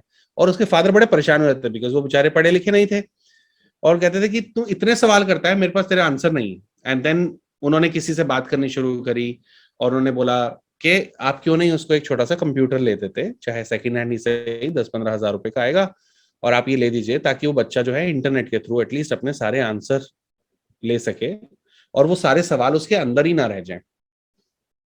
तो उन्होंने किसी तरह से पैसे का, क्योंकि 10-15 हज़ार रुपए भी गांव में हो कई बार बड़ी रकम होती है, उन्होंने किसी तरह से उस पैसे को अरेंज किया, उन्होंने करके वहां पर उसको इंटरनेट लगवा दिया और कंप्यूटर दे दिया। अब उस बच्चे के पैशन को मानो पंख लग गए, और ये स्टोरी है जो आप गूगल में वेरीफाई कर सकते हैं। उस बच्चे ने क्या किया, नॉलेज लेनी शुरू करी इंटरनेट के थ्रू, सारे सोलर सिस्टम्स के बारे में, सूरज के बारे में, चांद के बारे में, तारों के बारे में, कैसे प्लैनेट्स इधर से उधर मूव करते हैं, सबके बारे में। एंड थोड़े टाइम के बाद जब उसको वो नॉलेज उसकी बढ़नी शुरू हुई, तो उसने साइंस के जितने भी बड़े बड़े कॉम्पिटिशन्स थे उनको सर्च करना शुरू करा ऑनलाइन, कि अरे ये कहाँ से आया, ये कहीं पे कोई कंपटीशन है जहां मैं पार्टिसिपेट कर सकता हूँ, जिसमें मुझे शायद कोई ग्रांट मिल जाए, प्राइज मिल जाए, मेरी जो रिकग्निशन है वो बढ़ जाए। इंटरनेट आपको वो ताकत देता है। इंटरनेट के अंदर गलत चीजें भी हैं और सही चीजें भी हैं। हमें देखना है कि हम उसे कैसे यूज करना चाहते हैं। क्योंकि उस बच्चे का पैशन ही साइंस था, उसने सिर्फ साइंस के बारे में बात करनी शुरू करी इंटरनेट पे। एंड उन कॉम्पिटिशन्स को अप्लाई करते करते करते अचानक से एक दिन उसको नासा के कंपटीशन के बारे में पता चला। नासा, जो कि अमेरिका की स्पेस एजेंसी है, उसके बारे में पता चला, और उस बच्चे ने उस कंपटीशन को अप्लाई करा। एंड गेस व्हाट, उस बच्चे ने वो कंपटीशन जीत लिया। एंड नासा ने उसको पूरी फुल स्कॉलरशिप के साथ, लगभग 1.25 करोड़ के पैकेज के साथ अमेरिका बुलाया। ये स्टोरी गूगल पे है, आज से करीबन 3 या 4 साल पुरानी स्टोरी है ये। जब एक बच्चा जो कि स्टिल स्कूल में है, उसको नासा ने फुल स्कॉलरशिप ग्रांट के साथ अमेरिका बुलाया, और वो बच्चा वहां पर उनके साथ स्टडी कर रहा था। ये पावर है आपके पैशन की। इसमें कहाँ फाइनेंशियल रिसोर्सेज कंस्ट्रेंट है, बताइए आप। आई होप मनोज जी मैं आपके क्वेश्चन को आंसर कर पाया। Yes sir. Thank you. Nikita, I speak when it is needed. I believe in saving in my energy by speaking only when it is necessary. Great. Thank you, Nikita. Yes, that is what we need to do. No gossiping, no blame game, no cribbing, no उल्टी सीधी बातें। तो आप अपनी energy को भी conserve करेंगे, और आप वही बोलेंगे जिस बात में कोई मीनिंग है। ग्रेट। उसके बाद क्या, do work with full passion and dedication but have drawback of not showcasing it properly. इसके लिए मैं सजेस्ट ये करूंगा निकिता कि अपने जो शोकेस करना है प्रॉपरली, जो वर्ड है, what I am guessing is, कि आपको लगता है जो मैं बोलूंगा उसका एक्चुअली इफेक्ट क्या होगा, लोग पसंद करेंगे या नहीं करेंगे, उसको भूल जाइए। क्योंकि हमारे एंटरप्रेन्योरशिप लाइन में जहां पर हम जब काम करते हैं, हम बातें करते हैं, हमारे यहाँ पर एक स्टेटमेंट बड़ी पॉपुलर है, version 1 is better than version none.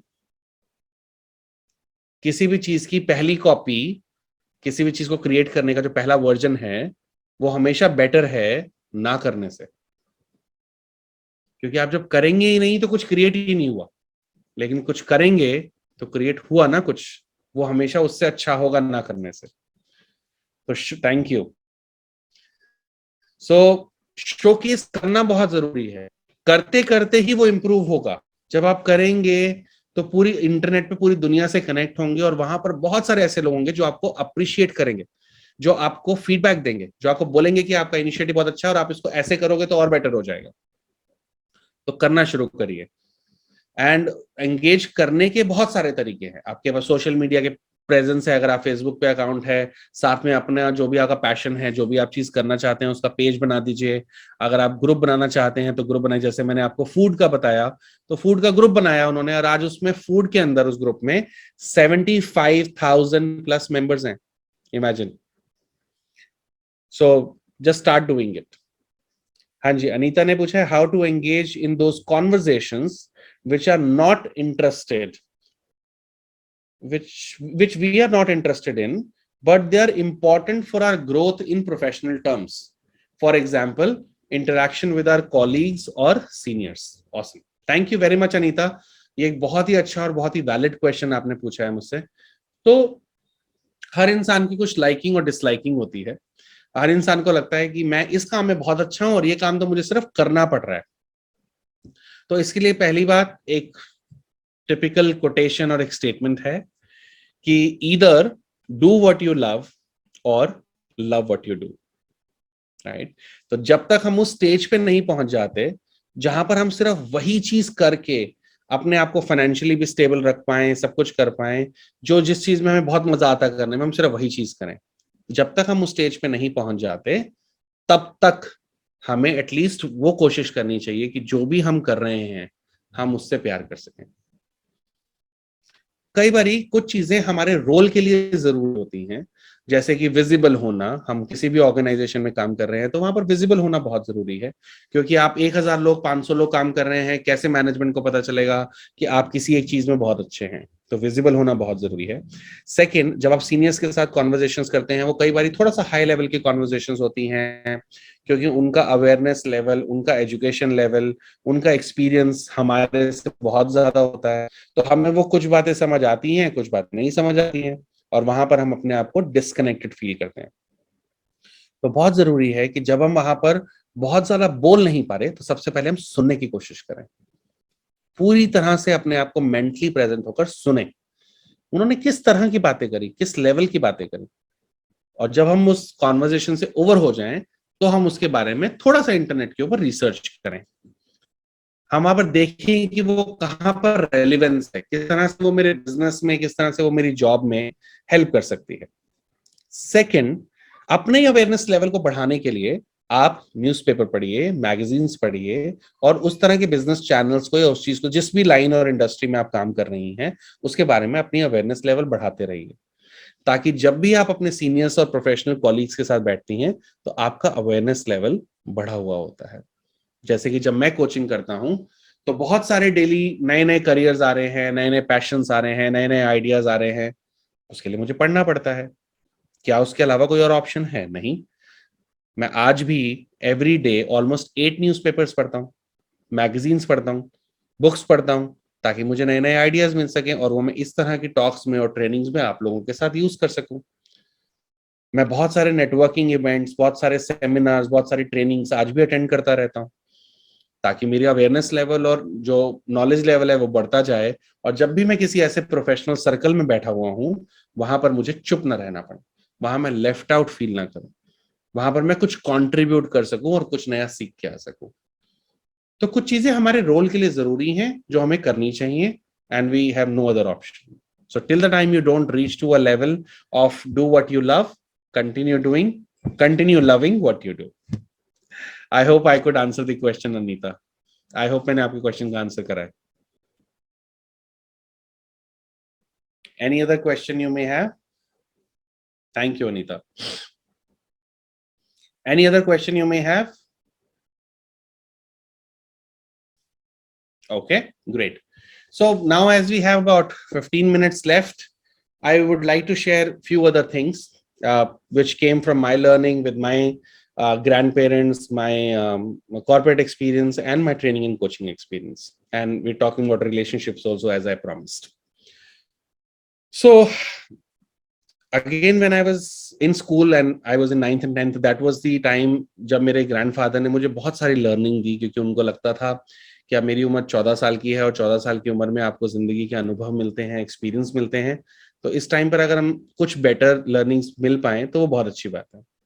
और उनको ये भी डर था कि कहीं मैं डिस्ट्रैक्ट तो नहीं हो रहा, कहीं मैं कहीं बुरी कंपनी में तो नहीं चला जाऊंगा, कहीं मैं अपने टाइम को वेस्ट तो नहीं करूंगा। तो उन्होंने मुझे एक बहुत अच्छी बात समझाई।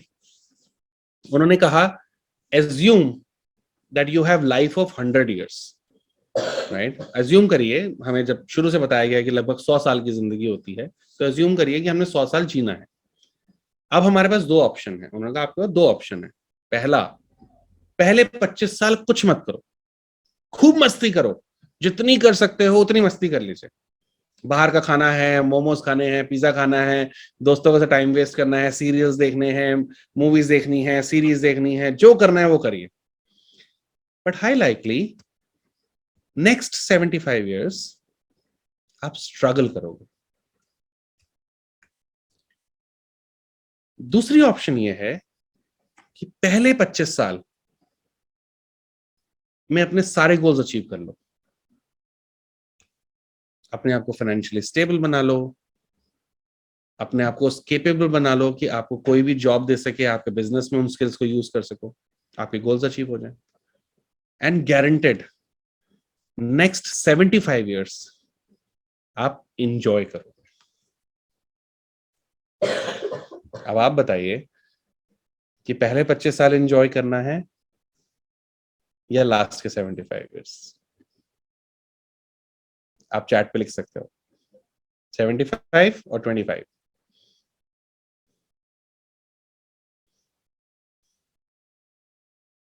थैंक यू शीतल।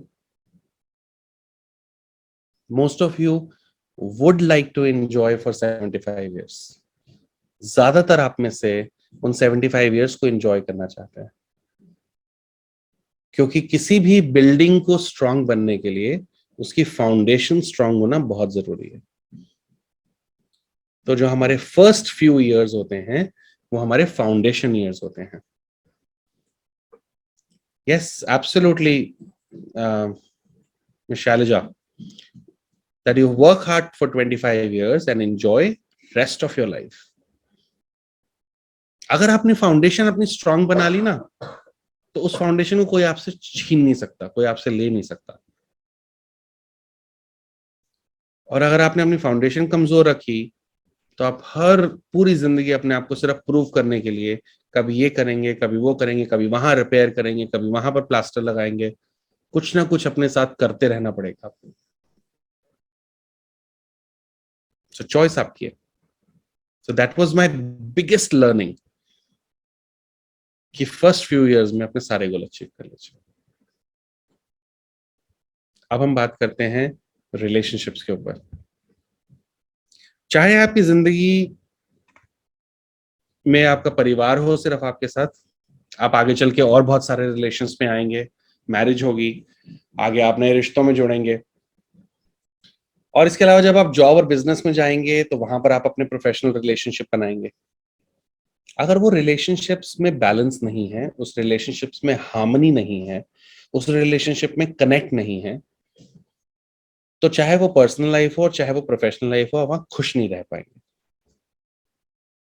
और दोनों ही जगह पे खुश रहना बहुत जरूरी है, क्योंकि अगर पर्सनल लाइफ में खुश नहीं है तो वो डायरेक्टली इंपैक्ट करेगा आपकी प्रोफेशनल लाइफ को, और अगर आप प्रोफेशनल लाइफ में सेटिस्फाइड नहीं है, वहां के लोगों से आपकी नहीं बनती है, तो वो डायरेक्टली इंपैक्ट करेगा आपके पर्सनल लाइफ को। इसके लिए क्या करें? इसके लिए बहुत सिंपल सी 3 टिप्स हैं। अगर आज आप इन 3 टिप्स को लेकर जाएंगे और आप उसको इस्तेमाल में लाएंगे, तो देखिए आपके रिलेशनशिप किस तरह से इंप्रूव होंगे। पहली tip, absolutely clear communication. 100% clear communication in each and every relation of your life. हम हमेशा ये उम्मीद करते हैं कि अरे सामने वाले को तो ये बात पता होनी चाहिए, सामने वाला मुझसे प्यार करता है, प्यार करती है, सामने वाले तो मेरे पेरेंट्स हैं, अरे ये तो बच्चा है, पता होना चाहिए। That is a expectation we have. तो बहुत सारी चीजों पे हम सामने वाले से उम्मीद रखते हैं rather than saying it। And that creates lot of disconnects in our relationship.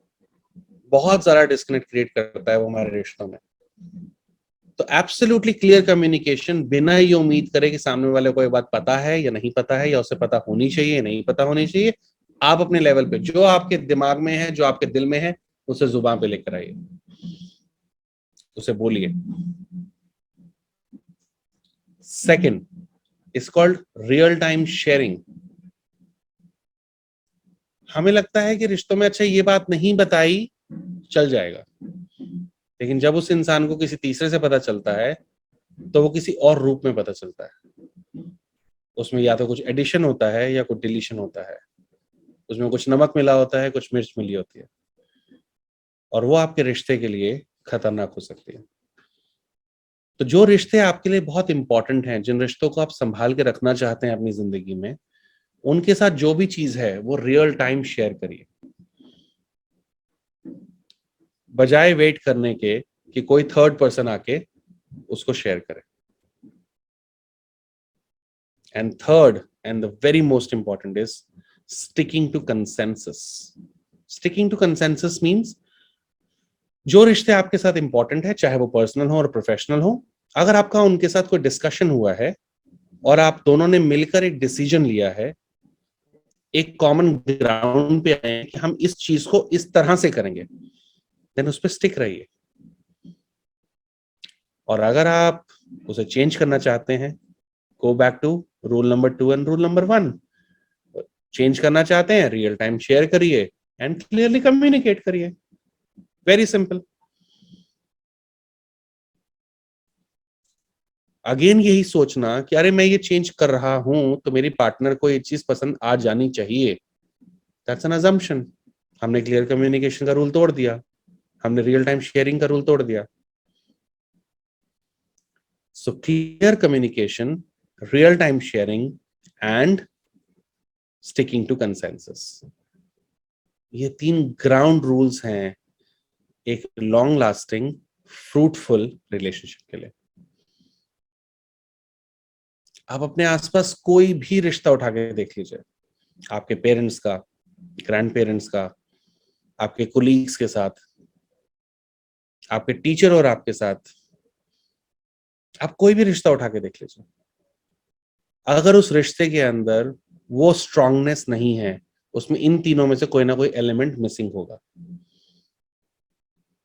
और जिन रिश्तों को आप एडमायर करते हैं, जहां पर आप बोलते हैं कि वाओ इट्स अ ब्लेसिंग कि ये रिश्ता मेरे जिंदगी में है, वहां देखेंगे वहां आप ऑटोमेटिकली इन 3 चीजों को फॉलो कर रहे हैं। आपका जो बेस्ट फ्रेंड होगा, बेस्ट फ्रेंड होगी, अगर आप उसे सब कुछ शेयर करते हैं, पहली न्यूज उसी के साथ शेयर करनी है, क्लियर, बिल्कुल क्लियर, जो दिल का ये बात सारा खोल देनी है। जब आपको डिसाइड करते हैं कि यहां पर मिलना है, ऐसे करना है, आप जैसे मर्जी हो टाइम निकाल लेते हैं, तभी उस रिश्ते के अंदर वो स्ट्रांगनेस है। अगर आप नहीं कर पा रहे हैं तो आप इमीडिएटली उसको फोन करते हैं, नहीं नहीं मैं आज कर नहीं पा रही, रियली सॉरी यार, क्या हम इसे कल कर सकते हैं। आपने शेयरिंग ही तो करा, आपने क्लियरली बात ही तो करी, कंसेंसस तो बनाया। तभी जो उन रिश्तों के अंदर आपकी गंभीरता है, जो स्ट्रांगनेस है, जो थिकनेस है, वो बहुत स्ट्रांग है, और वो बाकी रिश्तों में नहीं है। तो आप डिसाइड करिए कि ऐसे कितने रिश्ते आप अपनी जिंदगी में रखना चाहते हैं जहां पर आप बिल्कुल क्लियर हैं, कहीं भी कुछ सोचने की जरूरत नहीं है, कुछ भी हिडन नहीं है। जितने रिश्ते आप ऐसे रखना चाहें और जितने ज्यादा रिश्ते आप ऐसे बना पाए, और आप देखेंगे आपकी जिंदगी जो है वो उतनी ही बेटर, उतनी ही मीनिंगफुल, उतनी ही क्लियर होती जा रही है। मैं आज सुबह ही एक बुक पढ़ रहा था, and I will and my talk after sharing that learning, कि हम बहुत बार सक्सेस के पीछे भाग रहे होते हैं और हमें लगता है कि वो सक्सेस जो है वही मुझे हैप्पीनेस देगी। क्यों ना फॉर अ चेंज हैप्पीनेस के पीछे भागे। Let's try and create happiness in our life, और क्या पता उसी से सक्सेस मिल जाए। क्योंकि जब हम खुद खुश होते हैं तो हम दुनिया में आसपास हर जगह पे खुशी बिखेर पाते हैं। एंड क्योंकि मेरा नाम हर्ष है, तो हिंदी में हर्ष का मतलब है आनंद, खुशी, and that is what I am trying to do. अपने आसपास सिर्फ खुशियां देना, स्प्रेड करना, क्लैरिटी से, कम्युनिकेशन से एंड शेयरिंग से। जो भी जिंदगी में मैंने सीखा है उसे अपने पास ना रख कर उसको सिर्फ बांटने रखें। That's really true happiness. I really hope कि इन 2 घंटे में आपने जिंदगी के कुछ अनुभव मुझसे लिए होंगे और शायद आपकी जिंदगी में कुछ पॉजिटिव मीनिंग इससे आया होगा और आप जिंदगी में आगे एक राइट पाथ पर आगे बढ़ पाएंगे। On this note, thank you very much and to be connected with me, आप मुझसे Facebook पे कनेक्ट रह सकते हैं, facebook.com/connectwithharsh। Connect with Harsh is my Facebook page, आप उसे लाइक कर सकते हैं। और आप मुझसे कोई भी कुछ भी ईमेल पे भेजना चाहें मुझे आप harsh@improvelife.in पे भेज सकते हैं। मैं चैट के ऊपर ये दोनों चीजें डाल देता हूँ, आप बिल्कुल मुझसे कनेक्ट रह सकते हैं। कोई भी आपकी जिंदगी क्वेश्चन हो, I will be happy to answer that. Thank you very much for your time.